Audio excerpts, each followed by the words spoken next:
just watching people and upheaval towards Dana. What year is this? 2016, 17, 18, 19, also 20? You got to be more specific, man. Yeah, no, people are not happy with the way he is commissionering the ball in a cup tournament. Whatever could be wrong? Many things. He's put Martin J. Mush back in the tournament despite losing. He lost to Big Cat, right? Oh yeah, dusted. First round, yes. Yeah, so he's back in, beat Mantis today, so he's now in the second round despite he's 1-1. Wait, so who was Mantis supposed to play? Chaps. The Chaps just not want to play, or he was just overruled by Commissioner Dana? Chaps showed up to his match the other day. Never showed the table before they started playing. I was like, "You guys good?" And they were like, "Yeah." And then he turned the camera around and he was just placing the ball in the cups. Listen, were there any rules against it? Yeah, no, it was. He Chaps is a lot of things. He abides by the rules. It's true. Yeah, no one was like, "Hey, show us your setup." You know what I mean? That's one of those things. Yeah, that was dumb me. Like before everybody got like, I'm trying to like size out like the distance to show people like, no, this is like 8 feet away. All my cups are set. Yeah, and I lost, so that's my dumb ass playing by the rules. Yeah, no. I got a lot of people chirping me like, "Oh, how small is that table?" The table's a regular size. I'm much bigger than everything else people see on a daily basis. How big are you, table man? Yeah. It would be me standing next to the door, and I'm bigger than the door, and people are like, "That table seems awfully small." Yeah, get out of that fun house, Mick. Yeah. It's like, what do you want me to do? And I'm shooting from like the other side of my house. People are like, way too. He's just dropping it in with that wingspan. What's he doing? Yeah, you're not slick. Nothing I haven't heard my entire beer pong playing life. Sure. So Mush back in. Mush back in. Sure. Nicky Mush also in the tournament. Oh, did he take someone's place, or is he just? Yeah, I can't remember whose. Someone was just, I guess, being super difficult to book, like get time set up, and it's like, what? I don't know who my it was. Place. Wow. Yeah, I have no idea whose place he took, but yeah, Nicky Mush is in the tournament, and I'm pulling for that one. The other one, not so much. Well, are they on other sides of the bracket? The Mush brothers? Do you think Dana even has a bracket where there are sides? We get down to two, the final two teams, and Dana's like, nope, they don't play each other. I win. I beat them both because I'm sick. Yeah. I averaged 12 and 10 in high school. Yeah. Yeah, I can see people being upset with that. Yeah, no. I see he went to Jeff D. Lowe Commissioner School. Don't get me started with that heap of trash. This guy, yeah, I did a decent job of not even saying it was my team this week, and Lowe's like, Coley, I think you got a win on your hands. And I'm like, what are you doing? What? Listen, that is Jeff's signature. Anytime radio, I would like come back to radio. He's like, Tyler, I got to tell you, if you don't win this one, I don't know what to tell you. I'm like, oh my God, Jeff. And then he's like, okay, who was the 32nd all-time leading scorer for the Toronto Raptors post-ABA? I'm like, Pascal Siakam? I can't believe you didn't get that one with us. Wow. Yeah, I had so much faith in you. Yeah, Siakam's 31, dum-dum. Yeah, I'm like, oh, that's Van Fleet. It's always Van Fleet. Yeah, I know I can't out-funny the other people in that. And I know no matter what my team is, everyone's just going to vote against it. I don't know why. I don't know what I did to everyone else. I feel like I vote pretty fairly. I think it's just we know that nobody's beating the mascot team. That's really what this comes down to. Like, nobody's voting for, like, okay, if this team gets through, they can beat the mascot team. Nobody's beating the mascot team. That's just how it goes. I do have an idea in mind for next week. We'll see if I can get enough research to make it happen to have them lose in the first round. But we'll see. We'll see. That's what I mean. Yeah, I typically already have a team sent in by now. I went to have it on the. I went viral team, which was immediately matched with the meme team. I was like, well, great. Well, great. That's just splendid. Well, that's part of the problem because even like I had the same idea of the Predators one as you, Right. just with a different center than yours. But I had the Orc. I had like everything. Although I had the Great Chicago Fire of 1871 at this power forward. But yeah, it was the same concept, but wouldn't have helped. No, for sure not. Then, of course, I have the better cereal mascots. People are instantly going to vote against that just because we're sick of cereal mascots. Like, there's no winning. They go into the Hall of Fame. It is what it is. I can't wait for the cereal mascot team to also be the football team and also go undefeated. That's what I'm afraid of. Yeah, maybe I'll just make that my first football team. Dig 'em quarterback. Yeah. Jeff Delo's like, that's insane. They'll never win. Yeah, you got too much stick 'em on his hands. More suited for Jerry Rice. Dig 'em Rice. Did you see that talk someone sent us of Jerry Rice? No. Uh-oh. Someone just tweeted us. It's him in bed with, I don't know, his wife. I don't know if he has a wife, a woman. He married a woman to recite his statistics. That's really all it was. And they're just in bed. He has no shirt on, obviously. Sure. And she's scantily clad, as she's one to do. As women be. Yeah. And he's just like, it's like LeBron in the back of the car to whatever the song is, and just only shows her rack. Like, that's it. Is it a good rack? Listen, I have no qualms with the rack. All right, Jerry Rice. He want me to like him so bad. I'm not taking the bait. It's just, no, watch the whole, because it's just a minute of it, and it's mostly just him in it. Like, it's not enough rack. I was gonna say, if there's any rice in it, then there's not enough rack. I would agree with that. Correct. Drew Brees. Who? So wild. Wild's the wrong word. 24 hours in the life of. I was gonna say, wild means nothing anymore, man. No. This is gonna be.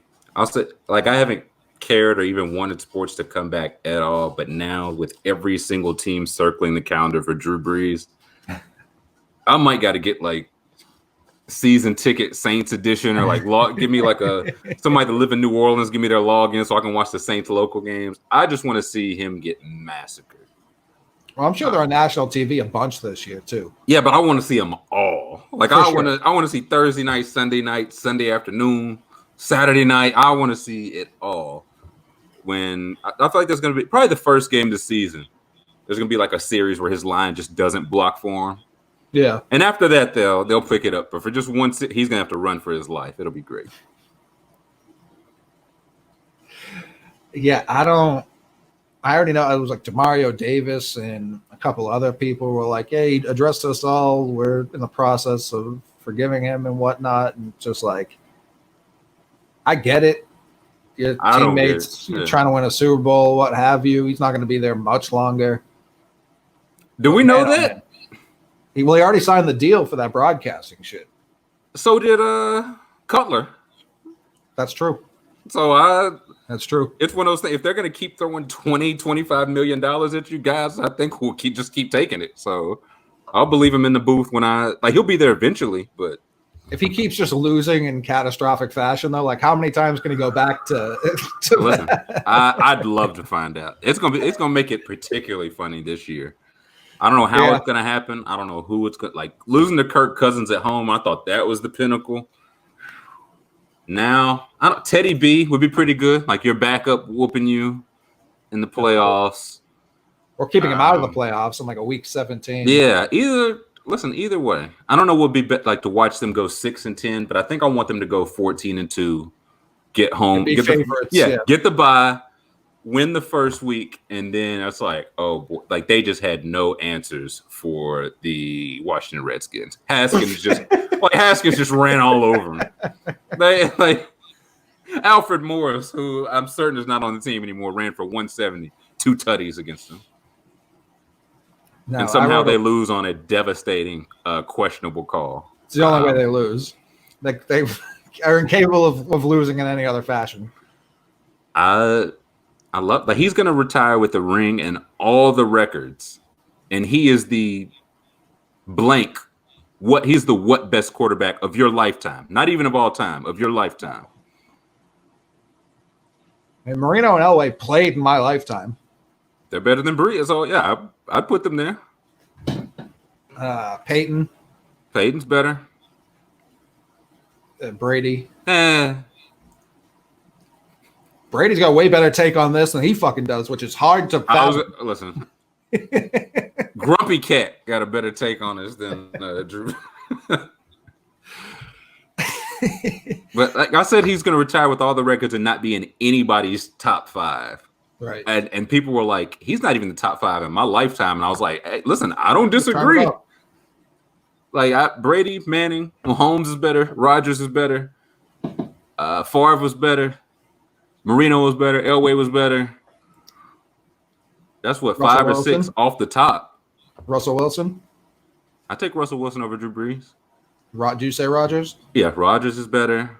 I'm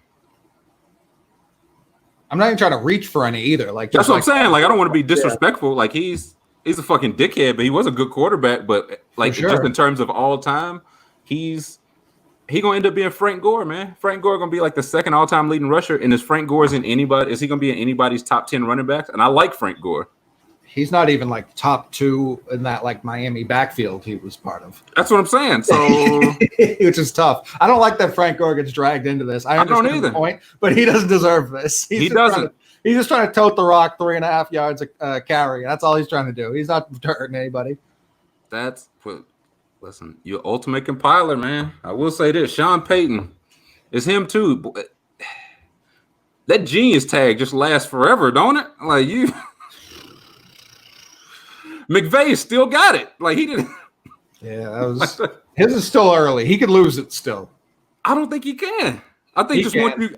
Who's got the tag that lost it though? I feel like Shanahan. Listen, there are people that still love Kyle Shanahan. He will. I don't think he'll ever lose that tag. There are people that even after the Super Bowl. I heard multiple Super Bowl people like he's still the best coach in football. And I'm like, I mean, first of all, that's never been true. 1, 2, no, like that.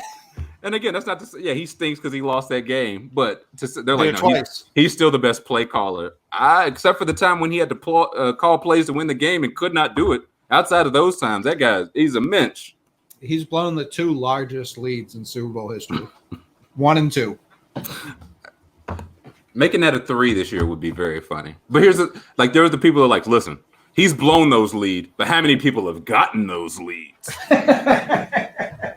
So listen, I don't know, a lot of them. Look, football writer Twitter loves Kyle. I don't think he'll ever lose. I mean, he also coaches son. He'll never lose it. Yeah, he's got the coach's son thing, so he might lose the genius thing, but he'll always be coach's son. I think they're hand in hand. Nobody's ever like he's a coach's son, but he's dumb as fuck. Nobody ever gets that. He's an idiot. Rocks for brains. There's still a lot of people defending Drew Brees. That's mighty noble of you. The clan has a voice too. I wrote a blog calling him spineless, and I put that in the headline. And silly me, I went on to defend my point, which no one read. Silly boy. Because it's the reason it's spineless is you've been in a majority black sport your entire adult life. If you can't stand up for them now, when it's the easiest time to stand up for them, it's never been easier. He's all about standing up. Like there's no kneel in Drew Brees. So no, that guy loves a good stand. And a lot of people like to point to the money he's donated. You can be a good person in some people's eyes and just be wildly wrong about this. Like the donating money thing, it's nice. I'm not going to take away from him donating money. It's appreciated. Good for him. The people who have said he won a Super Bowl to help New Orleans get over Katrina, That feels like a bit much. That's why he did it. Interesting. I would argue the devastation he's caused that town with crippling loss after crippling loss since then has been negating that win for some time. I gotta say, it's mighty tough when the alternative was like, boy, oh boy. Like if that onside kick went the other way, Peyton's just got 3, and I feel like he would just be comfortably considered the best of all time. Yeah, it would. That's the thing. I've always liked the Saints because of that win. Tracy Porter, I'll never forget that name. I've always liked the Saints because of that. That was a great team, like a great year. It happened then, and before Drew Brees started saying things, it was like, yeah, no, this guy seems all right. Hates his mom a little bit, but he's all right, yeah. The flag shit's just such a wild deflection, and has been this whole time, because it's literally never once been about that. No one hates the flag. In fact, the very people kneeling and protesting, all they want is for the flag to represent what people claim it represents. That's it. That's all they're asking for. It's that simple. So when Drew Brees is like, I don't get it, I'll always honor the flag. No shit, dude. A Green Beret who was on KFC's radio show today was the one who instructed this. That's where it came from. Because Cap was just sitting back cooling, like before that talk. He was like, this is the disrespectful way. I've seen a lot of, or the respectful way. I've seen a lot of people point out, just in football in general, the ultimate sign of respect when someone gets hurt during a timeout to listen to your coach is taking a knee. It's disrespect, man. It's been ingrained in football. Listen, my grandfather got hurt in the NFL. He watched 9/11 on television. Yeah, that Bill Burr rant is tremendous. Absolutely tremendous. And it's what we were talking about last show. The immediate pushback people have rather than fucking listening. And that's what Bill Burr was saying. You're not listening. It's that simple. You're not listening. You're immediately just, oh, well, the flag. We have to love the flag. And Taylor Rooks was even just like, I don't even think it was her. I think it was someone else. I saw her say something, but I don't think she made this point. A lot of people, and I've noticed this, especially since the Kaepernick shit, a lot of people are in fucking line buying concessions when that's on. Right. Like, they don't always air it on TV. Like, if it were... That's a relatively recent thing, yeah. Right. So it's like no one ever... It was always, like, growing up, it was always just like, can we get the game started? And it had nothing to do with me disrespecting the country. It was just like, I came here to watch a game. I don't... Keep politics out of my sports. Yeah, I don't feel the need to be doing this right now. I love the keep politics out of sports. But hold on, let's pledge allegiance to the flag, to the flag, to this material. Yes. Yeah. So yeah, to even bring it up, and I know it was led to him through the question, do you feel differently now than you did then about Kaepernick kneeling for the flag? I get he was led there, but it's easy to be like, I've learned that it's not about that.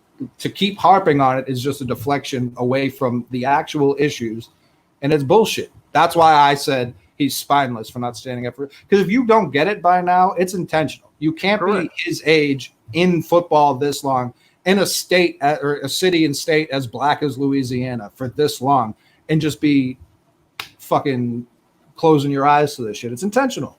Yeah, it was.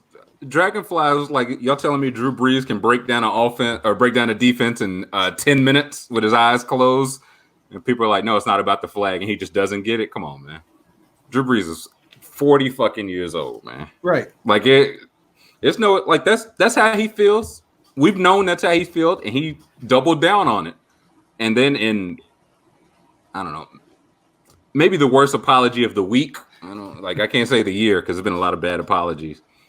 He's like, you know what? I can be a leader in the black community. It's like, how many times do we have to tell you this, old man? You just don't get it. Like you. I call him Drewist Farrakhan. Like he's ready to lead the people in the streets. Yeah. That's where I knew too.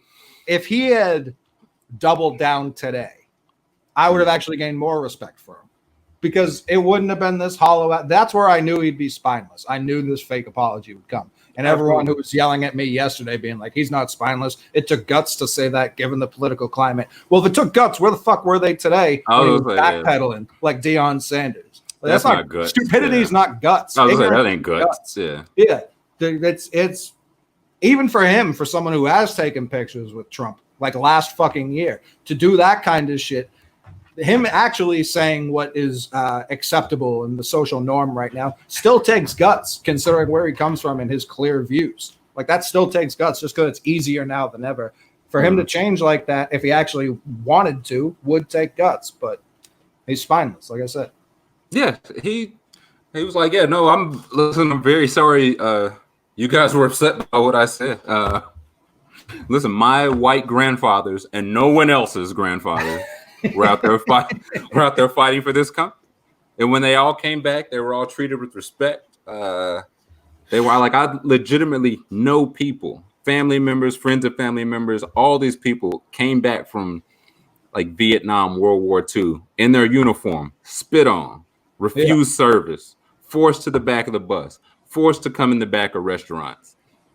Like this, like people I know in my lifetime. So I can imagine what it was like in the time, like the generation prior to me. Right. So for the greatest, Tyler, the greatest generation. They call it the Great Depression, folks, because it was great. But yeah, I don't know why anybody that pulls that card is like, you think it was only your grandfathers? Like, and also, if you really believe in this, that's what your grandfathers were fighting for, then what are you arguing about? Right. Because most of, I won't say a majority, but I feel like a good bit of the military folks that I've seen that appear to get it, it's like, listen, the reason I went over there was to fight for what people believe, even if I don't agree with it. Right. I'm fighting that you have the right to say what you want if I agree or disagree, not just if I agree with it. And it's like, no, my grandfathers were fighting for what I agree with. They didn't like that shit y'all was fighting over. And it's also just such a hollow stance for people to take, because even forget the people who came back from World War II, Vietnam, the people who come back now and the state of the VAs now is despicable. It's deplorable, dog. Veterans get treated like absolute dog shit. Not even by people who are like super anti-war, just by society in general. So to only prop them up as this beacon of morality when and then casting them back aside after your fucking sentence. Yeah, like, don't come over here. Yeah, we care about you. Yeah. It's the black communities thing. Yeah, you care about black communities when they're tearing it down. You care about the troops now, but when it's I feel like every single person I see on the streets is like former veteran. Yeah. With a sign. It's like, I get it. I don't believe that. They're just using that to play on my pity. Why would I? My grandfather fought. Now, it's like, listen, the way, if you like, and that's kind of I feel like everybody to some extent has somebody that was in the services in their family. Absolutely. Grandfather, great uncle, great aunt, something to some degree. And if you talk to most of those and see how they were treated, and again, not even a color thing. Right. Because black people are treated one way, but then the white people that come back and they're not getting benefits. These people are like mentally fucked up from what they did protecting this country, and they come back to no help, no support at all. And it's like, well, no, that's what they were fighting for. To come back over here and be treated like shit, that's what they were fighting for.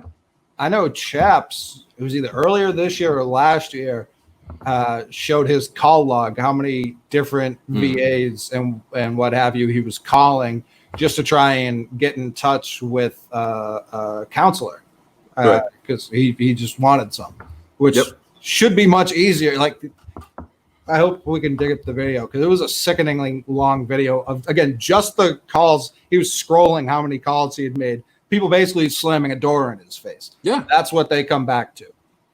I was saying, and this is Chap, so I won't say he's doing well, but he's doing better than a lot of those guys. You know what I'm saying? So for these people that don't have the resources or the know-how or have the 100 numbers to even call like Chaps, right? They're legit. I tried it a couple times and they wouldn't even give me the time of day, man. Like, I don't know what else to do.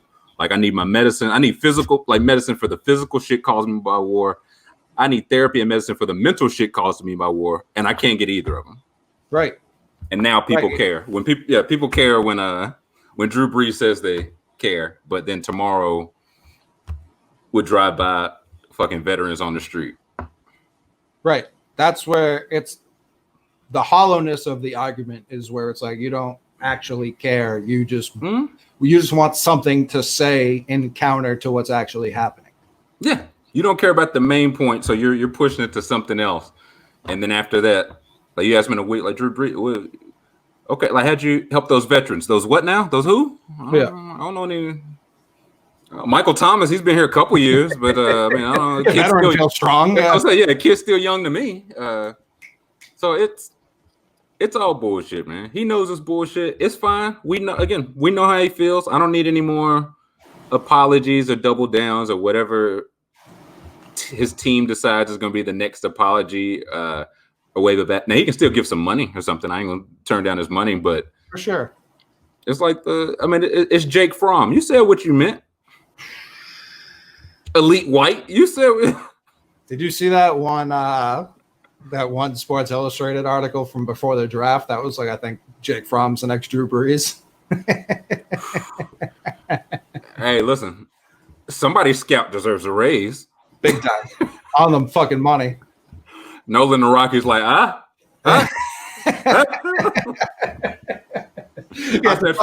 tough week to be high stepping that take, but yeah, behind closed doors, he's like, fucking nailed it. Yeah.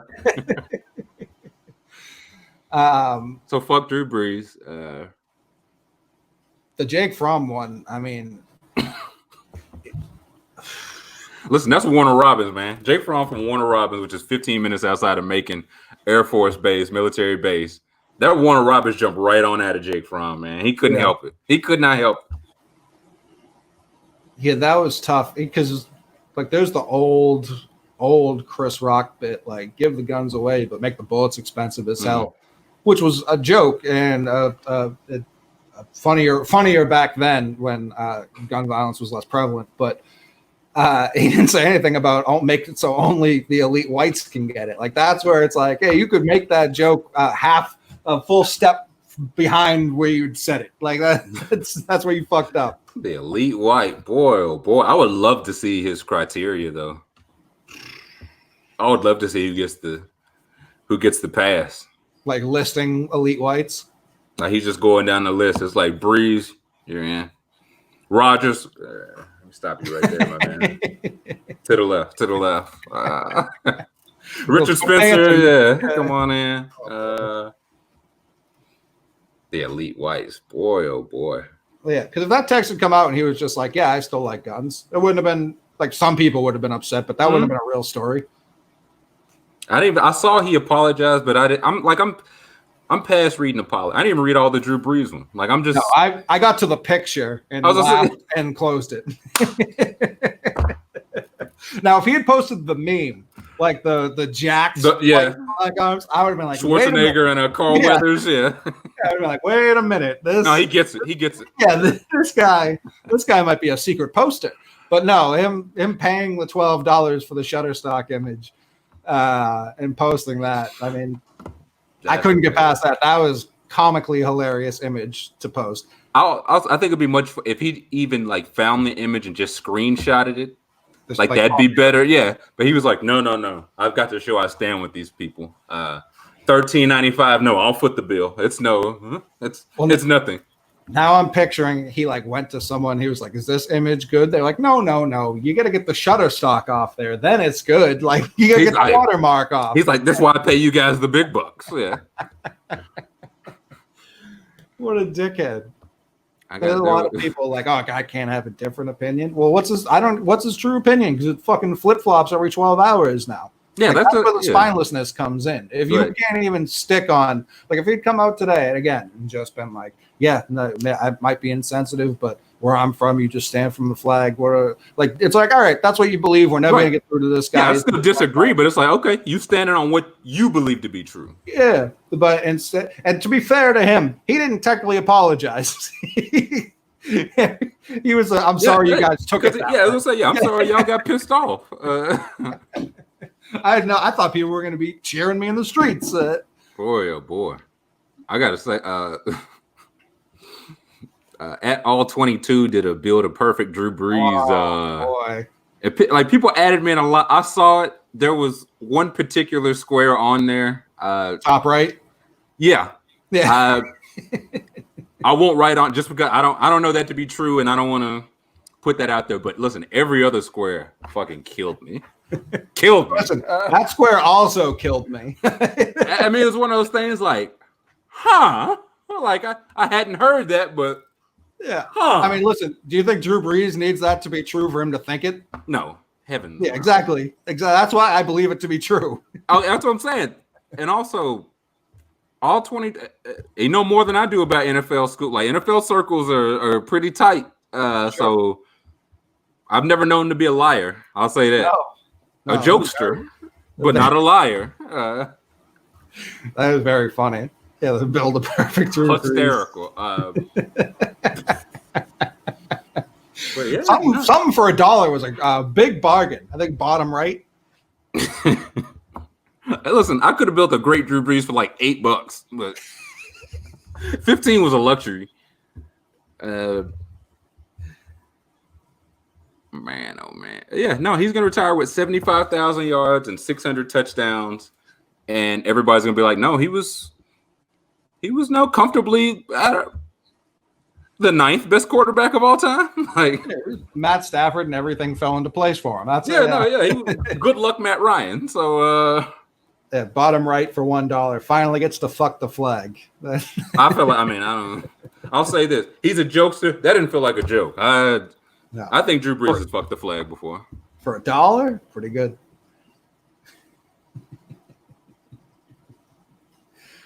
Yeah, Zadarius Smith just posting the Monday Night Showdown whatever date it was. It's like week 3 or something. Yeah, I can't. 8 tackles for loss, 3.5 sacks, 2 forced fumbles. Can't wait. Yeah, I saw a lot of a couple players, mostly Saints players, were like more okay with them today after whatever Zoom meeting they held. But a lot of the league was like, Jabril Peppers was like, "Now we heard you. We heard you the first time. Say less." Yeah. Literally say less. Because I know your favorite person, Kanye West, said nothing, but he put up a whole stack of Virgils. Listen, what you're supposed to do: open the purse, shut the mouth. That's the game plan right now. Open the purse, shut the mouth. Can't lose. Right, and that's someone who's lost so many times recently. Billions of losses. He opened the purse, he shut the fuck up, and people were like, "Hey, good on you." Now, by the time we're done recording this, he may have gone on a rant of some sort. Oh no, I completely undo all of it. But as of now, as of 8:52, yeah. Like somebody texted, like, "What about your boy Ye?" Now I was like, "Listen, I'm not gonna knock him giving the money. That's a great act. It's a lot of money, like tremendous. But if you think this is the last we've heard from him on this, that would surprise me." But yeah, it's that simple. Because Drew Brees had just given money, which he's known to do, sure, especially in New Orleans, it would have been like, yeah, great act. And then if someone asked him something, he was just like, "I'm not speaking on this." It's like, that's weird, but all right. I appreciate that more than just flip-flopping every time there's a camera in front of you. Dak did the opposite. Dak gave the money, but then also opened his mouth. And the money, I don't like to say money goes to the wrong place. Often when people are donating, that one probably didn't go to the right place. You talk about, hey, man. Read the damn room, Dakota. He doesn't even have that much money yet. Where is he? He already got this next contract banked on. I'm telling you, after he said that, I get that contract gonna be done soon. I guarantee that. Yeah, probably. I guarantee Jerry Jones will be like, "Listen, man, all that stuff that was posturing, man. What, 200, 250? What can we do to get this done?" Like that. That's what. Even if you are like the most Blue Lives supporter, I think the thing everyone can agree: the police need more money. That's what the police have been lacking: funding. Dude, LA cut like 5% of their police budget, so they're still over like, I don't know, I think it's like $3 billion. It's like, hey, look, it's a start. We'll take it. It's a start, but boy, boy, you talk about like that's gonna be some new like automatic ass whooping batons. Speaking of meetings, did you see the Florida State stuff? Yeah, I don't know what that shit was. That was crazy. Well, He said I think Norvell came out Yeah.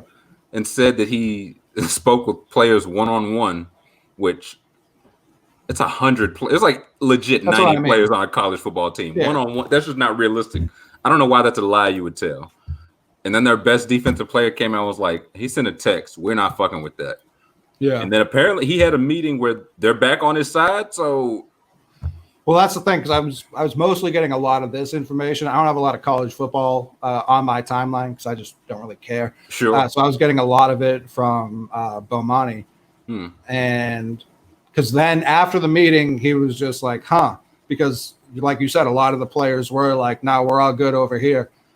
And then there was one player who apparently, even after the meeting, was tweeting out like Miami colors. So I think he was like transferring immediately.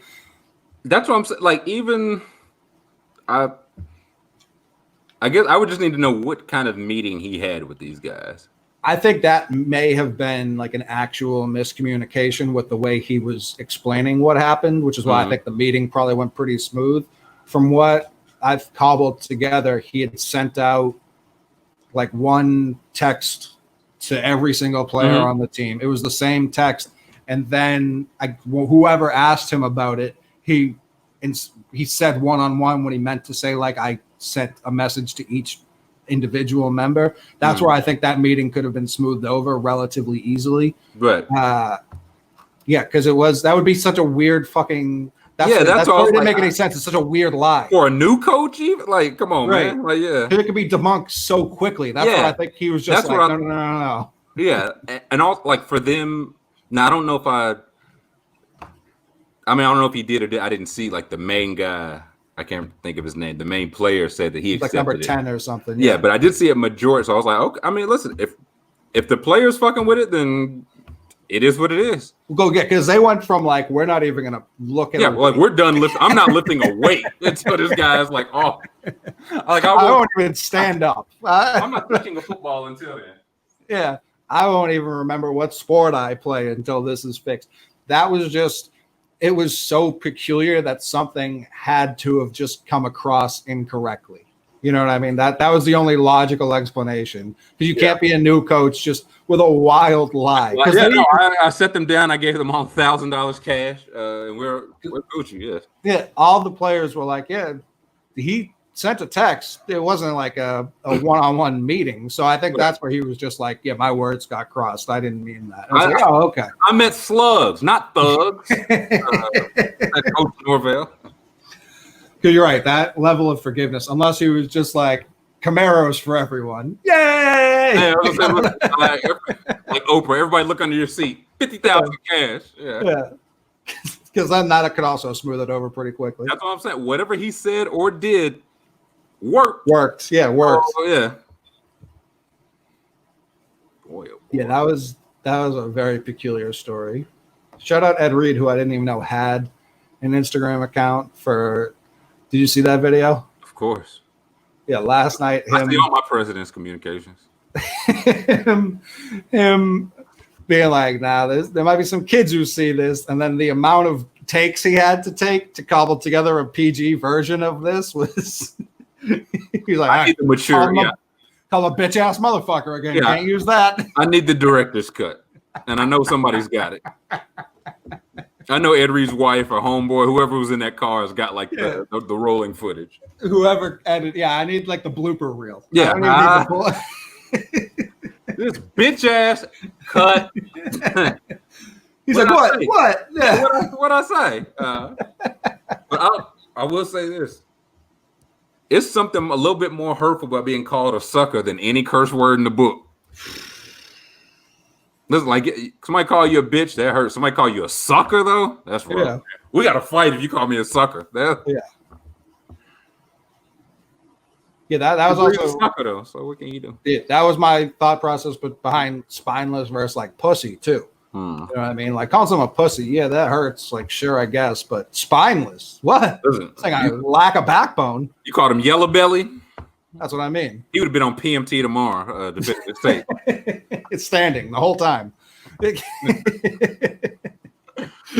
did post. I saw a lot of pictures of him standing for the anthem, he looks like a fucking Doberman, like that level of like intent. Posture. Yeah. Yeah. And just the glare like an eagle, like the way his eyes are like fixated on whatever giant flag they have up on the Jumbotron. He's just counting the stars every time. Yeah. Yep, still 50. Yeah, no, there none for Puerto Rico yet. Good. Yeah. He's like, despite my many requests to get Alabama taken off. No, added twice. True. My sensibilities, Yeah. I was thinking of a different Alabama. I was thinking of Bessemer. No, yeah. But yeah, fuck Drew Brees. Mm-hmm. That's the thing. I do think there's a certain amount of people who have moved him higher in their top fives after this. For sure. And again, like that's how all this goes. Right? Like whatever side you're on, because again, there's no on the fence here. So it's like, okay, you agreed with what he said 100%, or you disagree. I don't know anybody was like, well, I mean, he made some good points. However, no, you agree or you disagree. You moved him higher, or for me, I can't say he's one of the top 20 best quarterbacks out of the state of Texas, personally. Dalton's better. Mahomes. I can't put Mayfield ahead of him yet. He's getting there. You don't want to either. I'm waiting for him to say some dumb shit.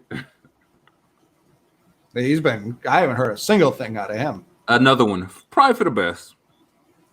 Yo, you think the police won't brutalize me too? I'll teach you. Another chip on my shoulder.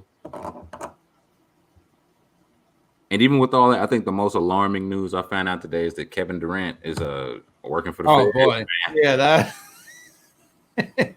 I couldn't believe it. Like in a news cycle, like you and I mean, and many other people have been completely like Twitterized, right? Like nothing we see can surprise us, shock us anymore. And even then, I saw Dreadcraft tweeted out, and I was like, "Wait, what?" Right? Like, no, Kevin Durant is part of a tech fund that is like a drone startup that is getting millions in government backing for surveillance. And I was like, that's the type of tech investment they was using to get people to like Golden State. Shit. You remember the drone from the supervillains balloons? Sure. But boy, oh boy. There's real supervillain shit. That's a bad look, man. It's not a good one. Like again, I like Kevin Durant for the most part, I'll defend him because I really don't care. Like he argues on Twitter. I don't care that he went to Golden. Yeah, it doesn't bother me. It is what it is. You funding drones being used for like private surveillance, man. That's problematic. That's tough. I can't get jiggy with that, man. It's tough. NYKD, man. It's just too many good nicknames for him now. I bet he wishes he just got coronavirus and that was the only headline he made this year. People, that's the thing. When you reply to every tweet, people don't even remember that he got coronavirus. Remember coronavirus, that wouldn't be in the top 100 things about Kevin Durant since he's went to Brooklyn. Like, yeah. So I can't condone that one, man. It's also what type of money would this have to be making for it to be worth it to Kevin Durant? If I know anything about government contracts, of which I have several, sure, they are lucrative. I get it. Yeah, Kevin Rumsfeld Durant. Yeah, Kevin Blackwater Durant. Yeah, it's called Lockheed Martin Durant. It's just like he's going to retire with what $400 million from playing salary alone. Another, I don't know, 150, 200 endorsements. So, like, what does this have to be worth for him to be like, oh yeah, no, put my name on that shit? And it's one of those things too, where I'd like to know, like what was he initially pitched on it? Right. Like, yeah, I thought. I'm sure. Yeah. I'm sure in Silicon Valley, it's like there's a lot of drone companies. You know what I mean? So like, why this one? Why did you pick this specific one? Do you even do you even individually pick, or do you have a guy who you kind of give your money to? Yeah. Yeah. And he knows where. Are you just an angel investor? Yeah. However, at a certain point, when you do find out, because it is you are still responsible at the end of the day for knowing where your money is going. So when you do, did he find out today like the rest of us? I find that hard to believe. When you do find out, because that's the thing too, he does seem like very smart and knowledgeable about where his money is going. Well, that was the whole, like him, Iguodala, all these guys. It's like, listen, they're not just going to Golden State to throw their money in there. They're in meetings. They're pitching ideas. So it's like, it's a lot harder to play that. Well, I was just writing the check, when it's like, no, well, the last 4 articles from the Times were like, you were in all these meetings. You want to know where every dollar goes. So that, like, which side is it? Right. Because I'm sure companies like that, I hope aren't like, at day one, we got this idea, the government's going to love it. Like, I'm sure that wasn't day one. But at a certain point, they were presented with that opportunity, and they were like, fuck yeah. Well, so I do think the firms were thinking that day one. It's just one of those things, where did Durant come in? Right. Because it's like, listen, I've got an opportunity. It's a drone company. We just need a little startup. It's going to make you 10 times your investment. And he's like, oh, like, cool. Like, sign me up. It's government surveillance funding. It's private surveillance of all the people. He's like, what'd you say? I was like, no. I said 10% and we'll get you 100 back in 6 months. Yeah. He's like, oh, no, I'll sign up on that.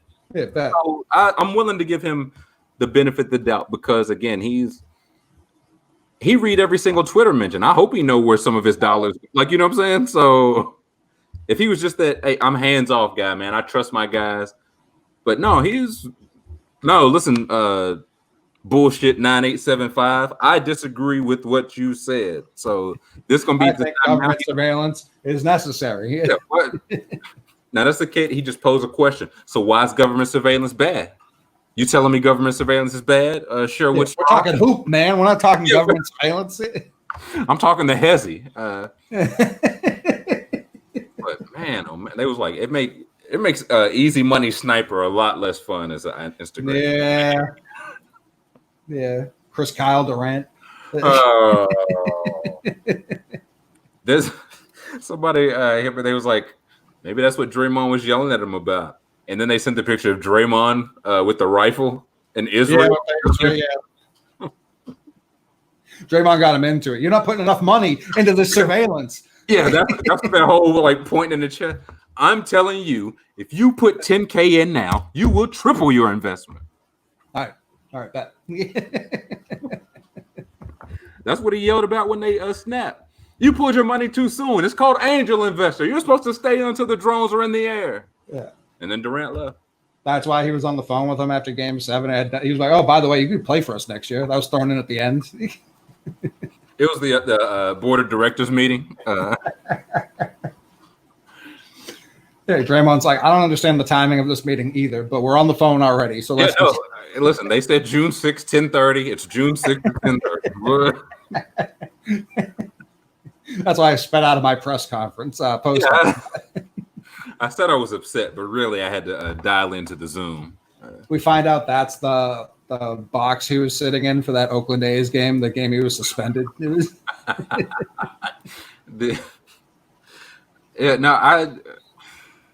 Him just holding that gun at Israel with the biggest grin kills me. He looked like Melo holding that panda on the trip to China, like the same level of happiness. And they're just like, no, this is the one. This is the one we used to shoot at school children as they leave. And he's like, that is sick. Yeah. With the earplugs, yeah, no, put those in. Give it a try. Yeah, there's some over there. Yeah.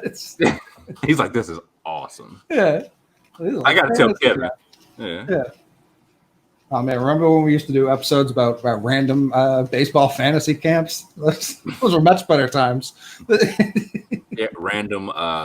You get to go to a country in the midst of civil war, pick a side fantasy camp, Israel, Palestine. I want to stop this conversation before it goes absolutely any further. There's plenty. It's like, listen, we've been canceling a lot of people this week. We didn't expect to cancel the mixtape, guys. Find out the reason why after the jump. This y'all? I wanted this, y'all. Someone so bad. But I'm always late. Someone's already got 4,000 retweets on this y'all by the time I even see the y'all you're thising. That's it. It's all, man, oh man. It made me think twice about any tweet I've like, man, oh man, I'm gonna send a, I mean, let me make sure today is, I'll be like, okay, today is Thursday. Somebody, this you? Talking about today was Wednesday 4 years ago? Like, that was me. I did say the calendar, yeah. I'm done. Yeah. Withers canceled Wednesday. You know, it's seen some like people are digging up like mug shots from like local newspapers from like 7 years ago. Like this y'all is on a run like when the Miami Heat won those like 30 games in a row. Like it's you can't stop this y'all. Somebody posted it was like 2020 Time Person of the Year. This you? That's the Time Person of the Year. Yeah. Yeah, no, they're on quite. They tried to do it to Wendy's, and Wendy's was like, no. Actually, yeah. It's also, I won't say it takes away from, but it's like, again, it's another Twitterized thing. Like back in the day, you saw something get 4,000, 5,000 retweets. It's like, oh man, that's everywhere. Yeah. Now everything gets 4,000, 5,000 retweets. Everything. So it's, Except for me. It's like I can't prove that they're fudging the numbers, but something changed. I don't know if it's the juice ball era, the juice tweet era. Oh, it is. Like something. This one where they switched the number. Was it PER? They switched something to it was like, no, Westbrook's got too many seasons in the top 10. Let's tweak a couple of these numbers. But the I mean, do you remember like Fave Star? Yeah. Like it used to show up like congrats on your 50-star tweet, congrats on your 100. And like if you got like 200, it was like holy shit, that guy. Yeah, you on Ellen. You famous. Oh man. And now it's legit. I've seen tweets, like not even from like LeBron or Barack Obama. It's like this tweet's been around 12 hours before I see it. And it's got 100,000. 100,000. And it's like that again. Like I don't. One of these numbers is telling the truth. I just know before that same tweet, it's like, oh, this is everywhere. That got 8,000 retweets. Oh man, that incredible engagement. Fucking Andy Milonakis just got the second biggest tweet of all time. How much was that? Likes? How many likes was it? I mean, this information can be found. Well, I didn't even see what was the tweet? So it was the day that rocket launched. Mm. And he said, congrats to the astronauts leaving Earth today. You made the right choice. Oh, okay. I did see that. Yeah. Like a fine tweet. Good tweet. Fine tweet. Fine tweet. So, yeah. 800,000 retweets. 835,000 retweets. 3.8 million likes. Yeah. Like, that's just some shit before. Like, Obama would have had the Pope. Like, somebody worldwide would have had to tweet it. And yeah, it's like it's the Drake streaming numbers now. It's like, yeah, he's got the most streaming numbers of all time. It's like, I get it, but I feel like it's more of the era than the content. Excuse me, it's the third most liked tweet of all time. The first two, both by Barack Obama. Which one? One, send the drones, 1 million retweets. Number one, no one is born hating another person because of the color of his skin or his background or his religion. And then a picture, I assume, Gandhi. Who said that? MLK? The two hands. Yeah. Tim that got 4.3 million likes August 12th, 2017. And Kobe was a legend on the court and getting started in what would have been just as meaningful a second act. To lose Gianna is even more heartbreaking to us as parents. Michelle and I send love prayers to Vanessa and the entire Bryant family on an unthinkable day. 4.1 million likes. And then number 3, congratulations to the astronauts that left Earth today. Good choice, Andy Milonakis. It's Obama, and it's Milonakis. That's just what, it's like, Drake has the most streaming of all time. It's like, listen. I'm just telling you, if Tom Brodu was putting up numbers in this era, Skip Bayless, are you kidding me? He's Elgin Baylor. Tom Elgin Baylor, bro, dude. He invented the style that everybody's running with right now. Andrew. Yeah.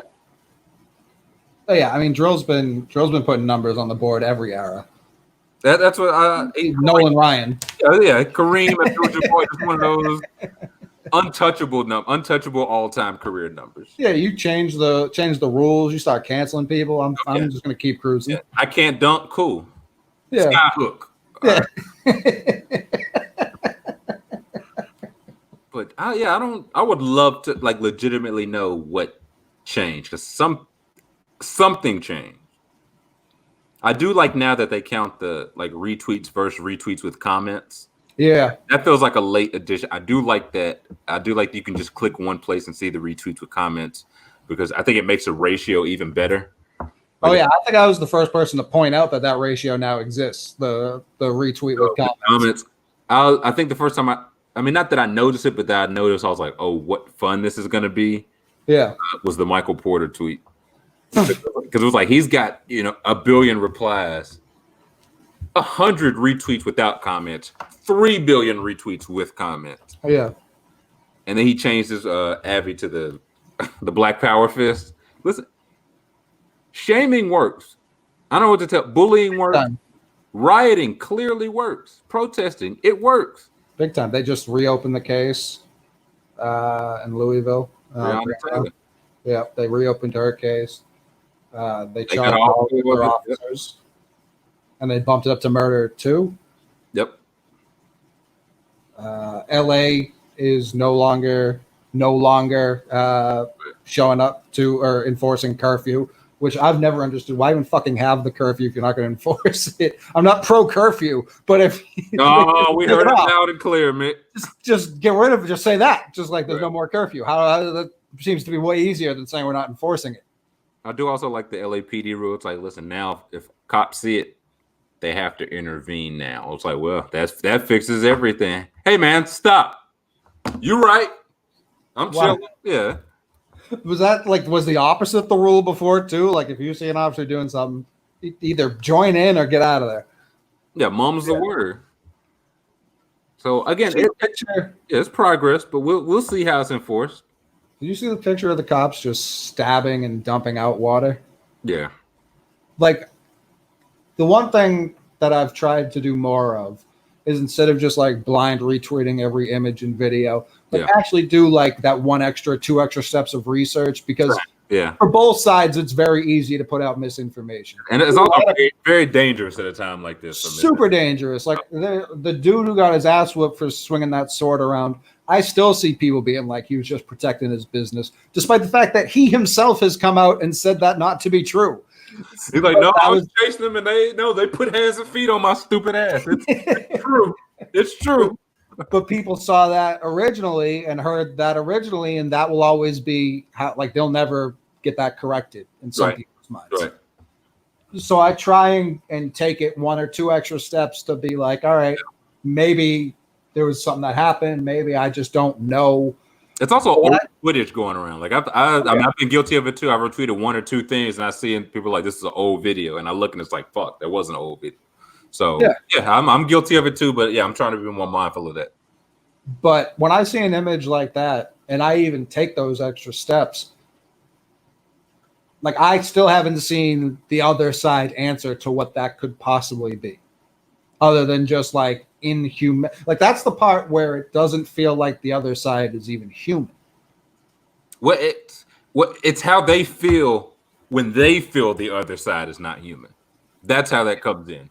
True. Because it's one thing to people are like, hey, where y'all at? Y'all was mad at people destroying property. They breaking up tables, pouring out water, and again, Flint, other cities alone. Like I just see, it's like okay, it's just one of those. Okay, all right, hey, we're cops, we're dickheads. We're gonna take this water from these people. You're just gonna stab it and pour it. Like, come on, man. Even if you were like, no, we're taking this. We're gonna leave it in the street. You just can't have it. Somebody can have it, but you right. But no, they're doing that. I saw them like spray painting cars. They were like to tag like people. Oh, okay, that car's got a blue tag on. We were at the protest, but we'll pull you over for a bad tail light or something like that. Right. I don't like it. No, Personal opinion. no, I think it's bad. That's been my stance. I don't want anyone. This you saying me dumping out a bunch of water, but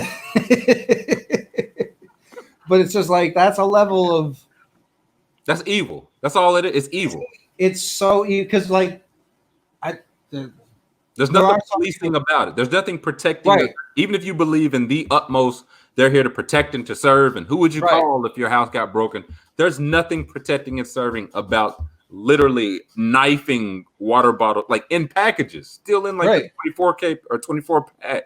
right. You can return it to the store. Like that's how intact it still is. Dude, take it take it back to the precinct. Like somebody You drink it. like You know what? fucking Yeah, drink it. drink all 24 bottles right now. I'd rather you do that than one gut it in the street and then just leave the trash plastic like that. Right. Yeah, I've seen people being like, "Those are." It's not even water; it's the fluid for a Molotov cocktail. There's been a lot of Molotov cocktails. Deer Park Molotov cocktails. Yeah. Yeah. It's like, what the fuck are people talking about? Like, what are you talking about? I do think it's like if you've legit never had any experience with the police or two any bad experience with the police, this is how they're hyped up in your mind. Yeah. And ideally, we'd all like to think they're that way. That they're they're here to find the bad guys, regardless of color. They're here to protect and to serve. And it's like the people that have legit had these experiences, seen these experiences, lived this all their life, are like, that's just not true. It's just not true. And even you see it now. That's another thing. I won't tell people what to retweet, but like, please be mindful of retweeting like these cops dancing with people or kneeling with people, because every time people are like, listen, they cut the cameras off and they whooped our ass. They tear gassed us. Like they're tear gassing people in the midst of a pandemic, which affects your respiratory system. Right. That's evil. Right. There's nothing around. That's just evil. And I don't like it. Again, I'll say it again. Yeah, no, I was worried you were going to say you were pro. However, yeah. Tyler, I am Kevin Durant. Tyler, I am surveilling. Yeah. All hours from all angles. What if Kevin Durant came out and said, the only reason I want to have surveillance on anyone is that fuckface Ethan Strauss. Listen, I'd be like, okay, points were made. Okay. Yeah. I disagree with I'm Kevin Durant. I get government surveillance money. It's one of those days that somebody hasn't did like the voice recording of that. If I knew how to do it, I would. It's so disrespectful. And it's one of like, you know how bad of like a white guy doing a black voice, right? But it's not racist at all, and it's still that disrespectful. Hey man, I'm 7 foot. I shoot 3-pointers. Like, he should whoop your ass. Like to be disrespectful and not racist is I didn't get impossible to pull off. Yeah, the dickhead vibe, nailed it. So if he's like, no, I didn't invest in a drone company. I invested in one drone. Yeah, with Sherwood Frost's name on it. I'll be like, okay, listen, Kevin, I was wrong here. Go right there. Yeah. I apologize. Yeah, we'll leave you to your business. Yeah. Then it turned into we were all just recreating Kevin Durant's best tweets, but including surveillance drone tweet. It was a good time.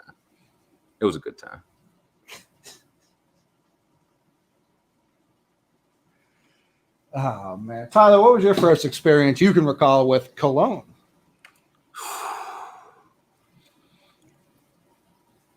Oh, I remember we had a dance. I think it was 2nd or 3rd grade.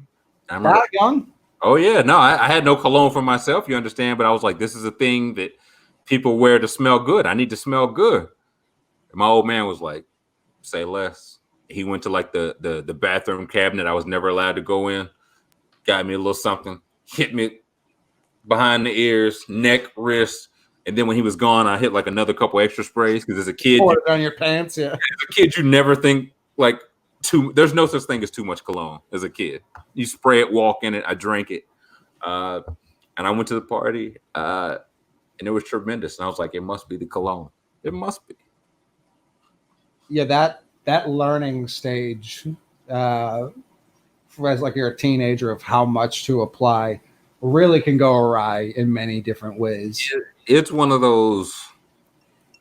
I don't know. It feels like a recipe where it's like, okay, listen, if it says 3/4 a cup of flour, it's 3/4 a cup of flour. Right. Yeah. This isn't seasoning to taste. Yeah, this ain't the time. 3/4 a cup. Well, you put a cup in there, and the cake bakes over. It takes over the whole oven. Yeah, oven. Yeah. So less is more. I feel like it used to be standard in like movies and sitcoms and not so much anymore, but they'd always write a character that like their whole personality trait was the too much cologne guy. It was always like an uncle. He had the slick back hair, but like a patch was missing in the front like me. And it was always sure. Yeah. No. yeah. Oh yeah. Gold chain. Yeah. Yeah. Always like hitting on like a married woman. Like I was at the store today and a woman had on way too much smell good, but it smelled good. So it was like, yeah, I feel like it's never been a woman in that. It's all like men are just the ones. I don't know. Ours are too overpowering. Too much for a woman. It's like, oh, there's too many flowers in this store. Oh, yeah, no, there's way too much cedar oak wood in this magazine aisle. But one thing that's a bizarre question to ask, Mick. Well, it was on topic, I felt like. Sure. But also because our good pals over at Hawthorne have made smelling good easier than ever, and also just better than ever. Better smells, not only because of the ingredients they use, but because they truly customize it to you. You're not standing in a department store with a bunch of different smell swatches getting sprayed so many times you can't even decipher the odors anymore. No. Mick, I can't do it. I need something for me. Do you have any cologne for me? Hawthorne doesn't just have one cologne for you. They've got two, friends. That's right. They've got a work and they've got a play. That's right. They've got a day-to-day one you can use, a working man's cologne. Sure. One that you can take to your place of business. And collar cologne. Yeah. And then they've got a play, buddy. A no collar cologne. That's right. That's for when you wanna hit the town, paint it red. Yeah. Take a nice, respectable young lady or man out on the town with you, and I want to strip the light fantastic. And just let them know this isn't going to be a regular night. This is going to be a Hawthorne night. How it works, you take a quick and legitimately very quick 2-minute quiz. Hawthorne tells you the two colognes that are best for you, one for work, one for play. They'll ask you like what kind of adult beverage you like, things like this. And then them and their smell scientist will match perfectly. Great job. Great gig. Yeah, it really is.